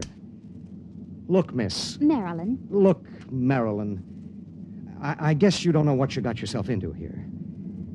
Well, it's like this. This ship is carrying Calla fever serum to the survey group on Woden. Yes. Their supply was wrecked in a tornado. The fever is always fatal unless the serum is given in the first 48 hours. Now, these little ships have exactly enough fuel to reach their destination. If you stay aboard her, your added weight will cause it to use up all its fuel before it can land. What happens then? We crash. You die, I die, and 6 fever victims on Woden die. Well, can't they send out another ship to meet us? There are no ships to send. Well, Oh, no. Oh, no, you couldn't do that. That's how it has to be. But that's crazy. I haven't done anything. I haven't hurt anybody. I'm sorry. I should have told you before, but I wanted to make sure there was no other way. You mean it? You're going to make me leave this ship? That's how it is. But I'll die. I'll explode. I'll be like those horrible pictures about... Try to understand. I do understand. You're going to kill me, and I didn't do anything. I know you didn't. I know you didn't. That has nothing to do with it. It has everything to do with it. Nobody just dies like that for no reason. Oh, listen. Maybe there are other cruisers. Cruisers you don't know about. Maybe the radio. Maybe it... Now, listen to me. It's different here. Different from anything you've ever known. On Woden, there are 16 men. 16 men on an entire world. They're fighting. Fighting an alien environment. The environment fights back. You can only make a mistake once. And I made a mistake. Yes. There's no hope. Absolutely none. You'll have to be put out of the ship.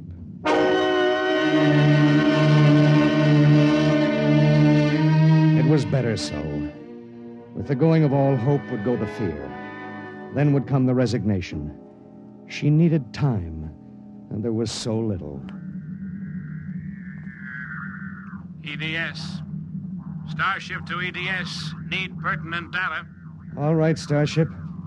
When do you expect to complete your report?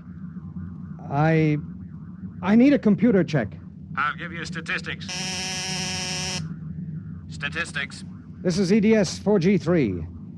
I'm intersecting course vector 7.3 at 0831. Deceleration 1750, weight 1 ton. I would like to stay at point 10 as long as the computers allow.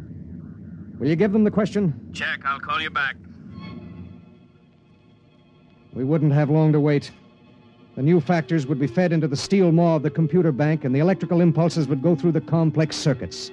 Here and there, a relay would click, a tiny cog turn over. But it would be the current, formless, mindless, invisible, which would determine with utter precision how long the pale young girl beside me would live. 5 little segments of metal in the second bank would trip against an inked ribbon, and the machine would spit out the answer. You will resume deceleration at 1910. It was 1810 when he spoke. 1 hour. She has 1 hour to live.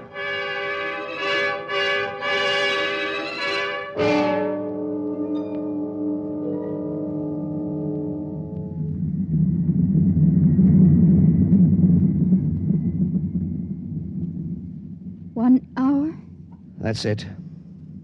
All I did was hide in a closet. And now you tell me I have to die. I don't believe it.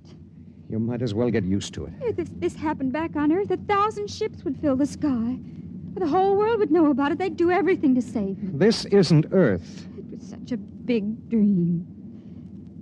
Jerry and I separated almost 5 years ago. We were too young. And I was going to see him to try to make everything all right again. Are you married? I was. Oh? She ran off with some guy in the weather service. Do you still think about it? I don't let myself. Where is she? Back on Earth. Look, if you don't mind, I'd just as soon talk about something else. Okay. What do you do when you've got an hour to live? What do you talk about? What's Jerry like? Jerry? Oh, he's a funny guy. When he found out, I mean about the other fella, he didn't get mad. He cried. That was all he felt, sadness. So you walked all over him. Well, I thought I wanted him to get mad at me, to be jealous. And now? I've been thinking about him for 5 years. So when I heard the ship was bound for Woden and I knew Jerry was there, I stowed away. I didn't know about the fuel. I didn't know this would happen to me. She had violated a man-made law that said keep out. The penalty was not of man's making or desire. It was not a penalty men could revoke. H amount of fuel will power an EDS with a mass of M safely to its destination. The time was 1830. 40 minutes. It was beginning to get me. A space frontier is a rough place, and I'd seen 100 men die since I left Earth. But this was different. I watched her as she wrote a message to her folks. I watched her as she fought her way through the black horror of fear toward the calm gray of acceptance. And then there it was on the view screen. The planet Woden. A red ball enshrouded in the blue haze of its atmosphere, swimming in space against the background of star-sprinkled blackness. The chronometer on the instrument panel said 1845.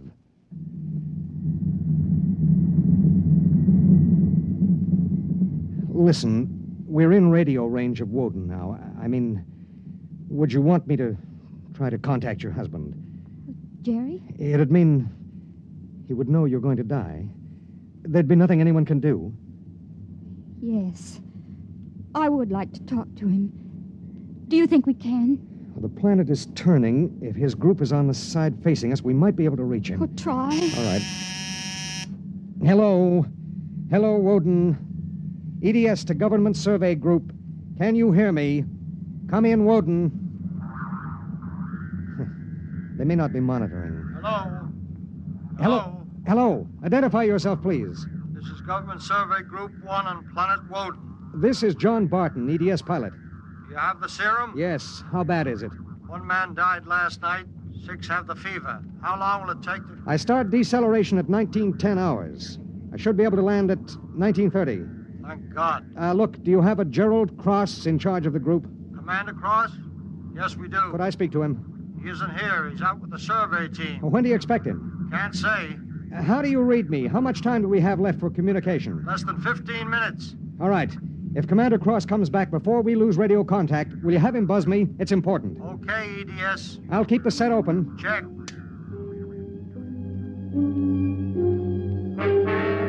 The minutes passed like small bits of eternity. On the view screen, I could see Manning's continent sprawled like a gigantic hourglass in the eastern sea.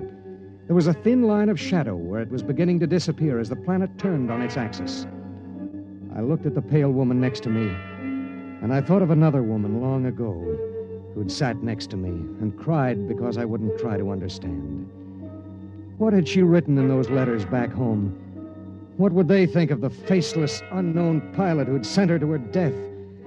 What would I think of myself alone nights, reliving this voyage?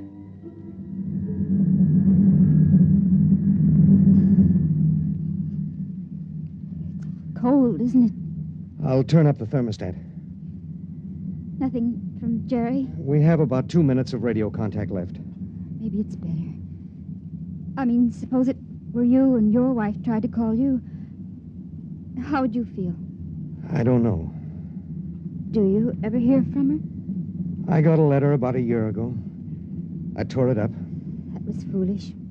Yeah, it was. Life is so terribly short to be wandering around alone. Well, Wait a second, we're getting something. How much time before I have to leave the ship? About 10 minutes. Hello, EDS. Hello, EDS. Come in. Come in. EDS. This is Woden. I have Commander Cross. All right, go ahead.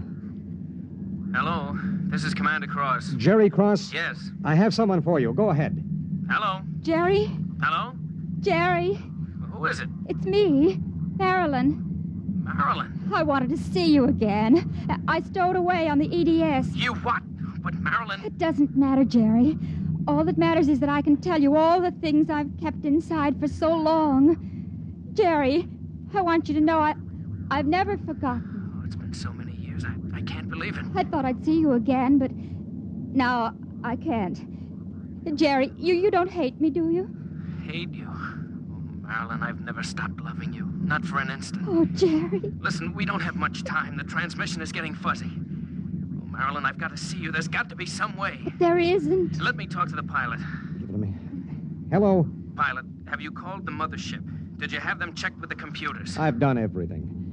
You've been on the frontier long enough to know the setup in an EDS. Oh, dear God, there must be something, some way. Do you think I'd let this happen if I wasn't sure? He tried to help me, Jerry. He tried. And it really doesn't matter. I'm not frightened anymore. Not now. But how did you get here? I don't understand. Well, I was going to Mimir to take a job, I thought. And now I realize I was just going because I'd be closer to where you were. Oh, Jerry, all this time. Don't. Let me tell you something. Marilyn, I've always known you'd come back to me. I've known it every minute. It's what's kept me alive. I want you to hold that in your mind. Jerry, I can't hear you. We haven't much time. We're losing radio contact. Jerry! Oh, don't cry, darling. Just know how I feel. I do. It's fading. There are so many things to say. Jerry, if you can still hear me, maybe I'll come to see you again. Maybe I'll come to you in your dreams, or be the touch of a breeze, or one of those golden-winged little birds singing my silly head off. Maybe I'll be nothing you can see or hear, but you'll know I'm there. Think of me like that, Jerry. Goodbye. Goodbye, my darling. She sat motionless in the hush that followed. And then she looked at me. Now? Now. I pulled down the black lever, and the inner door of the lock slid open. She walked with her head up and the brown curls brushing her shoulders. I let her do it alone. She stepped into the lock and turned to face me, and I could see the pulse in her throat.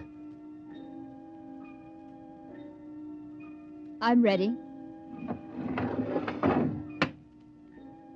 I pulled the red lever, and there was a slight waver as the air gushed out. I thought I sensed a bump, as if something had bumped the outer door. And then there was nothing. The white hand of the closet temperature control was back at 0. A cold equation had been balanced, and I was alone in the ship.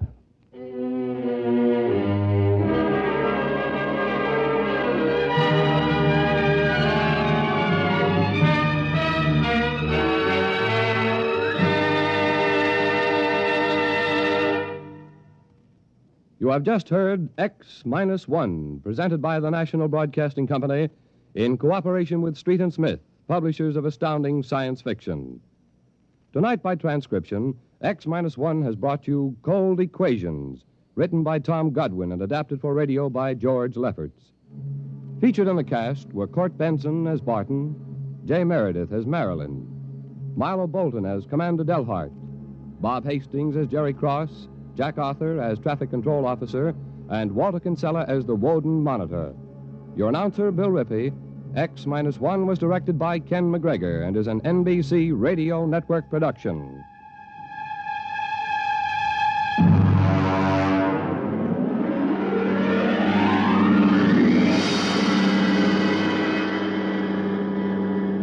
And now, next week. In the days of the Windjammers, whalers sometimes went on cruises that lasted as long as 2 years, and so sometimes they had to resort to rough methods to gather a crew. But what of the future, when a cruise to a distant star may last for 15 years or more? We hear of such a voyage next week on X-1.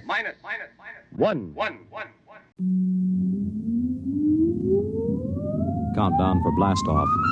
X-5, 4, 3, 2, X-1, fire.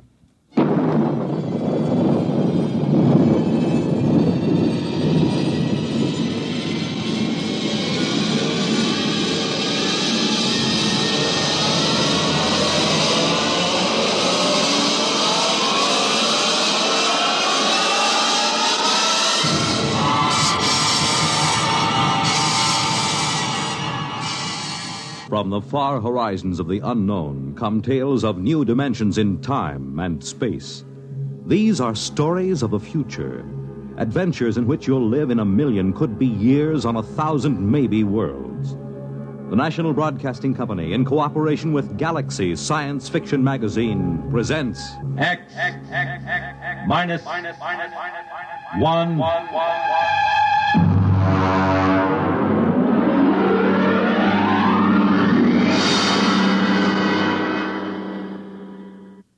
Tonight, End as a World by F.L. Wallace.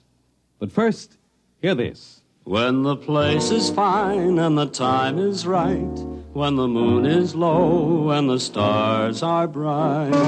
You make it Pabst, 'cause Pabst makes it perfect. Yes, Pabst makes it perfect.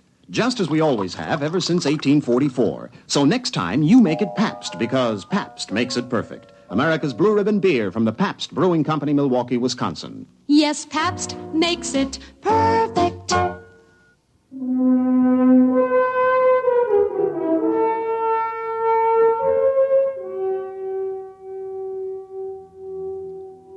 Now, X-1 and End as a World. I saw it on the doormat in the front porch. The boy had made a lucky throw, and the paper was spread out neatly on the doormat facing me as I came out of the screen door. The headline was black across the top. They used the big type, the kind they use for presidential elections or when the town all-star Little League team won the national championship. I stood and looked at it through the screen door. I hadn't quite rubbed the sleep out of my eyes, so first all I saw was the little boxes of the screen. And then suddenly my eyes snapped into focus and I read it. This is the day the world ends.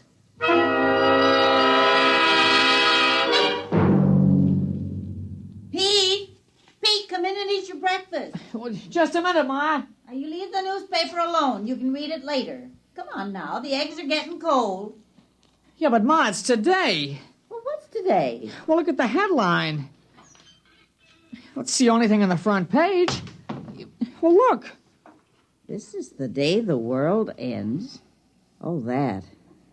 Well, world's end or no, I won't have you eating cold scrambled eggs. Now, you sit right down and eat your breakfast.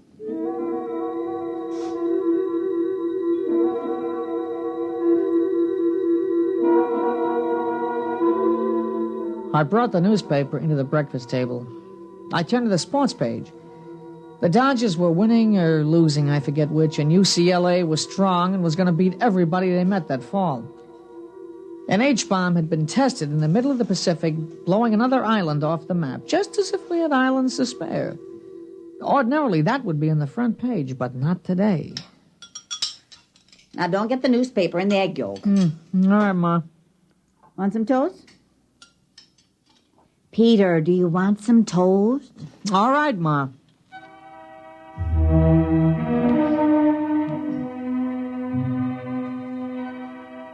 It was Saturday. Big things always seem to happen on Saturdays. I ate breakfast and got up. I had the usual things to do, like mowing the lawn, for instance, but I skipped it that day. There wasn't any use mowing a lawn on a day like that. I went out remembering not to slam the door.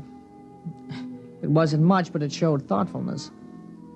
I went past the church and looked at the sign that was set diagonally in the corner so it could read from both streets.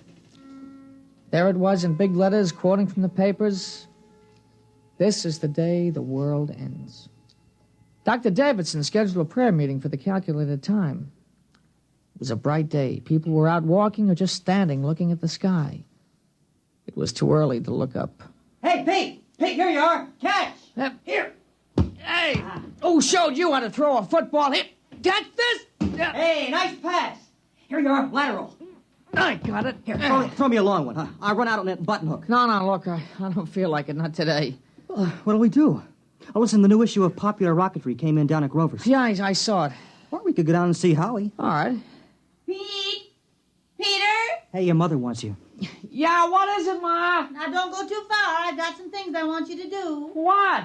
I want you to help me move some trash out of the basement and help me move some of the potted plants around in front. Ma, what's the use of doing things like that on a day like today? Never mind. Now, you come back by 11 o'clock, you hear? No. Come on. Howie's probably down at Grover's. Hey, look at this high hurdle. I'll go right over the sign. Here I go. Olympic star Paul Smithfield.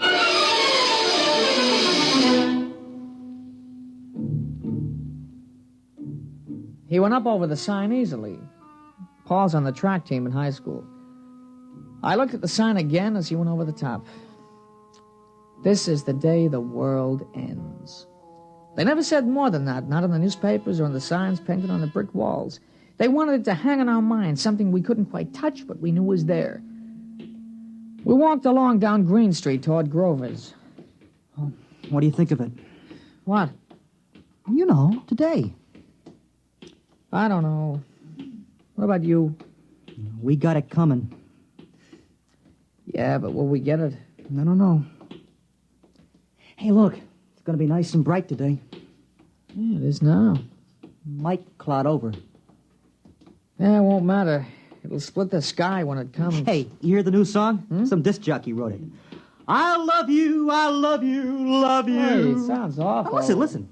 I love you, love you, love you, till the day the world ends. I love you, love you, love you, till my heartbreak mends. And a lot more guff like that. You know, it seems awful. I mean, making a song on a thing like that, you'd think they'd have more respect. Well, why shouldn't they cash in on it? How about that contest on TV? What will you do on the day the world ends? In 25 words or less. You know, some people will do anything for a buck. Yeah. You think they'd have some, I don't know, some understanding of how important it is. Well, they do.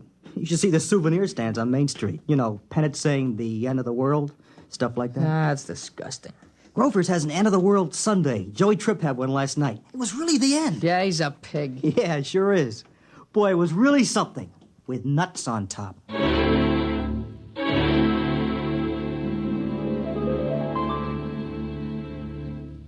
You're listening to End as a World, tonight's attraction on X-1.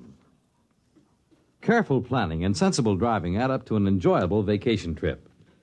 There are a few tips from the National Safety Council that should help make your trip a pleasure instead of a tense, nerve-wracking time. Before you leave, have the car given a thorough checkup to be sure it will always respond properly to your careful control. Check the emergency equipment you'll need, such as a first aid kit, keys, permits, identification, flashlight, tire-changing equipment, and your unexpired driver's license. Plan your trip for frequent rest stops with a good night's sleep each night. And then on your trip, pay attention to the job at hand and don't daydream. Stop off the road to see the sights or read the map. Be prepared for winding and straight roads, level and hilly roads, and changing traffic patterns between urban and rural areas. Obey all speed limits, traffic signs, and signals, and keep your distance behind the driver ahead. This vacation is what you've been waiting for all year. Enjoy it with sensible driving.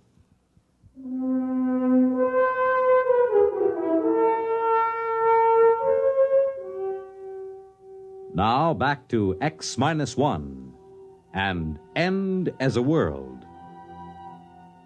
We went on to find Howie. He's a little guy, but he can throw a football further and faster than anybody else on the team. Howie was carrying a model of a rocket ship, carbon dioxide powered. Hey, let's see the model, Howie. Doesn't work. Well, what'll we do? I don't know. We could play Salugi. No, we left the football over at Pete's. I might as well just sit down on the grass. Okay. Hey, I wonder if it'll really come. Yeah, where will the president watch it from? He should have a good view from the White House. No better than us right here. What about Australia? Will they see it over there? They'll see it all over. Africa, too. And what about the Eskimos? Doesn't matter whether they actually see it or not. It'll come to everyone at the same time. Yeah, how about that? Everybody. Not just in this town, but all over. Wherever there are people and even where they're not. You know what I keep thinking about? What? I keep thinking about the man who made the H-bomb. I bet he felt silly and spiteful blowing up an island. I mean, somebody might have wanted to live on it if he just left it there, you know? Yeah, bet he'd feel pretty small with his old H-bomb after today. Pow. My mother's over at the church praying. And what for? She just said that's what she wanted to spend today doing, right up to the last minute. You know, all the churches are holding prayer meetings. Town board wanted to close up that carnival on Pearl Street. You know, the one with the cooch tent? They said it wasn't dignified for today. They close it up? Mm-mm. The manager said he had his license, and he didn't care if today was the day the world ended or not. He was putting on 5 shows right up till it happens. Funny idea, those girls dancing, and then, whoom, it happens, and nobody to look at them anymore. Can't understand people. Shows and lawns and cleaning the trash out of the cellar on a day like this, it just doesn't make any sense. Well, people get used to doing certain things. Yeah, but today? Even today. That's how people are, I guess. Just gotta keep on with what they're doing, even if it doesn't make any sense.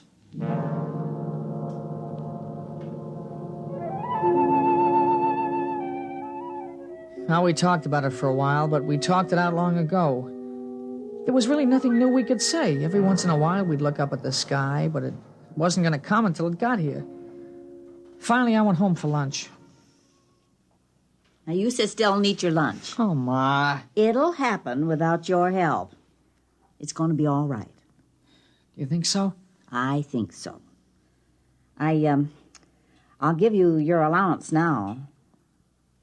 Yeah, but Ma, it's only Saturday. I don't get my allowance Well, until... I'll give it to you today anyway. You might as well spend it this afternoon downtown. Gee, thanks, Ma. All right, I won't keep you over lunch. You can run uptown and watch it from there. Okay, Ma. You gonna go? Of course I'm not. Why should I get into that mob? I can watch it just as well from here.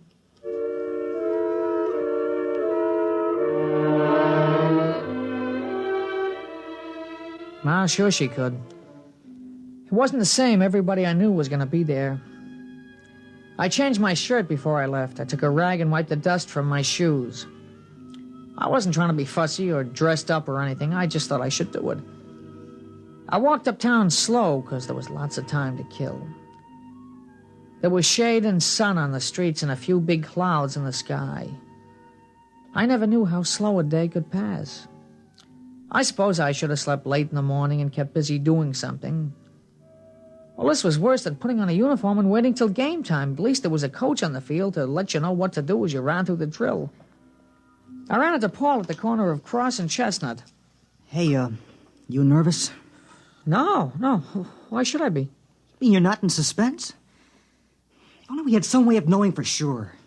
Radio, maybe. Oh, there's no radio. The calculations have been checked. Yeah, but maybe there's something we forgot or don't know. A lot of things can go wrong. Hi, fellas. Oh, hi, Howie. You want to go down to Grover's and get them molded? I don't know. Oh, we've still got lots of time. We won't miss anything.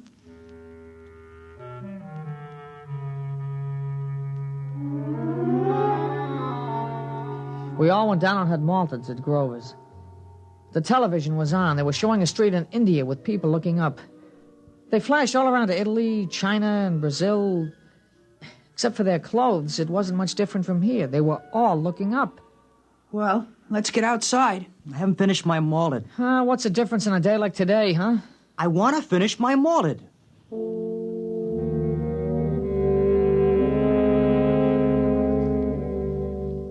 Outside, I noticed there was a slight overcast. The big billowing clouds had passed, but this was worse. I hoped that it would clear away in time, not that it really mattered. Hey, it's a pretty big crowd for a Saturday, huh? Well, this isn't a usual Saturday. What time is it? I don't know. You got to watch, Paul? No. We can see the clock on the merchant's block from the corner. Come on. Hey, it's Ginny Wexelberg. You see her over there? Hey, how'd you like to spend a day with her? That'll really make it a big day, huh? Oh, you don't need that old Ginny Wexelberg to make this a big day. After today, a blind 15-year-old kid isn't going to seem so important. After today, nothing's going to seem important, huh? Well, there's the clock. We still got plenty of time.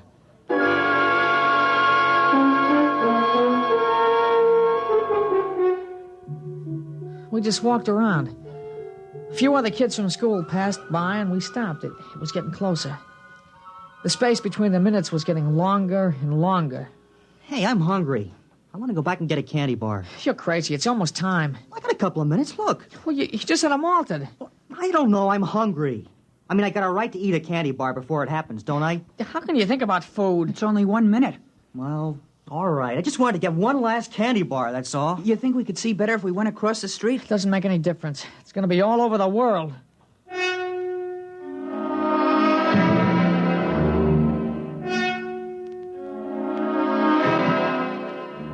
There was still a minute to go, and I kept wondering if there'd been a miscalculation.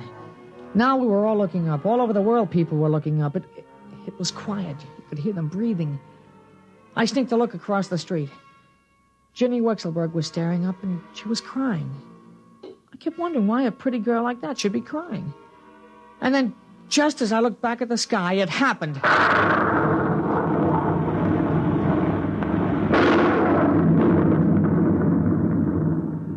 It came, the flash across the skies, a silver streak, the biggest vapor trail there ever was.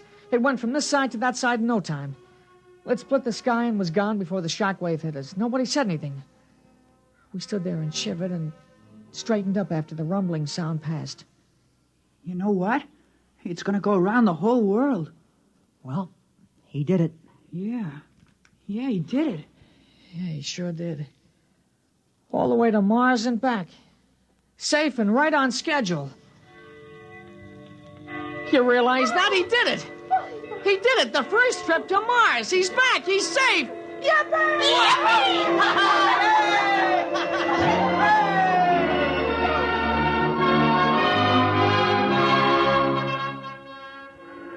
The factory whistles down by the river started blowing. The bells of the Baptist, the Congregationalist, and the Roman Catholic Church were ringing. We were all jumping up and down, shouting, screaming, laughing as the vapor trail slowly faded into the overcast. I grabbed a hold of somebody next to me, and all of a sudden I realized it was Ginny Wexelberg, and she kissed me, and I kissed her back. And we yelled louder than all the factory whistles. We had a right. It was just like the paper said. This was the day the world ended and the universe began.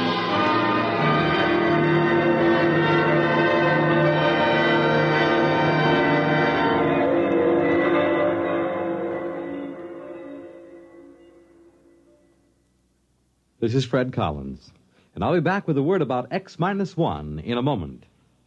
Hi, this is Walter O'Keefe. You know, they say there's nothing new under the sun, and maybe that's true, but there is something new under the moon, and that's Nightline. In Nightline, we think we found the way to use the intimacy as well as the lightning-fast maneuverability of radio in an hour-and-a-half package of high-voltage, different entertainment. We found the way to make the airwaves your magic carpet to wherever big things are happening. Anywhere in the country, for that matter, anywhere in the world. Now, let's say that your favorite comedian is performing at a Las Vegas nightclub. He's packing them in, and you've really got to have connections to get a table. Well, Nightline is that connection, and your radio is your ringside table. More things than you'd believe are happening in the so-called still of the night, and Nightline is your line to exciting entertainment after dark. My feeling is Nightline marks a new era in nighttime entertainment. Tune us in tonight over most of these NBC stations. You have just heard X-1, presented by the National Broadcasting Company in cooperation with Galaxy Science Fiction Magazine, which this month features William Morrison's novelette, The Sly Bunger Hop. To Colmer, it was the chance of a lifetime. He could hear opportunity knock. But where in all creation was the door it knocked upon? Galaxy Magazine on your newsstand today. Tonight, X-1 has brought you End as a World, a story from the pages of Galaxy written by F.L. Wallace and adapted for radio by Ernest Kenoy. Featured in our cast were Jack Grimes as Pete, Larry Robinson as Paul, Peter Fernandez as Howie, and Alice Yorman as the mother. This is Fred Collins speaking. X-1 was directed by Daniel Sutter and is an NBC Radio Network production.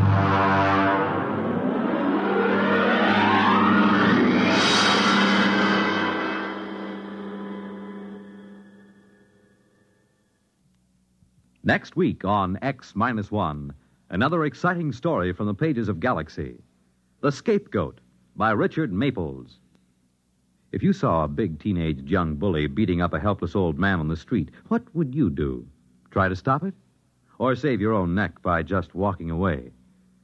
Well, this is the story of a man who did stop it. Of a newspaper reporter who not only rescued the old man, but took him home, hoping to develop a good angle for the newspaper series he was writing on juvenile delinquency. The Scapegoat tells of what happened then, of the terrible threat posed by this seemingly harmless old man to the unsuspecting reporter and his family. Be sure to hear it next week on X-1. Wondering what the weather will be like tomorrow night? Will it be cool? Will it be hot? Will it rain or not? Well, don't give it another thought, because NBC's Monitor has a weatherproof evening plan for you with excursions to 3 world-famous underground scenic spots. You'll go roving with Monitor on a 2.5-mile trip through Marble Cave in Missouri. You'll listen to the music of a stalactite organ in Luray Caverns, Virginia. And you'll visit the historic catacombs of Rome. Between trips underground, you'll hear another merry report on his vacation tour of Europe by comedian Jonathan Winters. And you'll rub elbows with international celebrities at a unique party in Toots Shor's famous restaurant in New York. There'll be music and news, too. In fact, there'll be something for everybody on Monitor. So start your weekend right with Monitor Friday night, and stay with Monitor all weekend long. Nightline takes you to wherever exciting, interesting, and entertaining things are happening. Tonight, over most of these same NBC stations.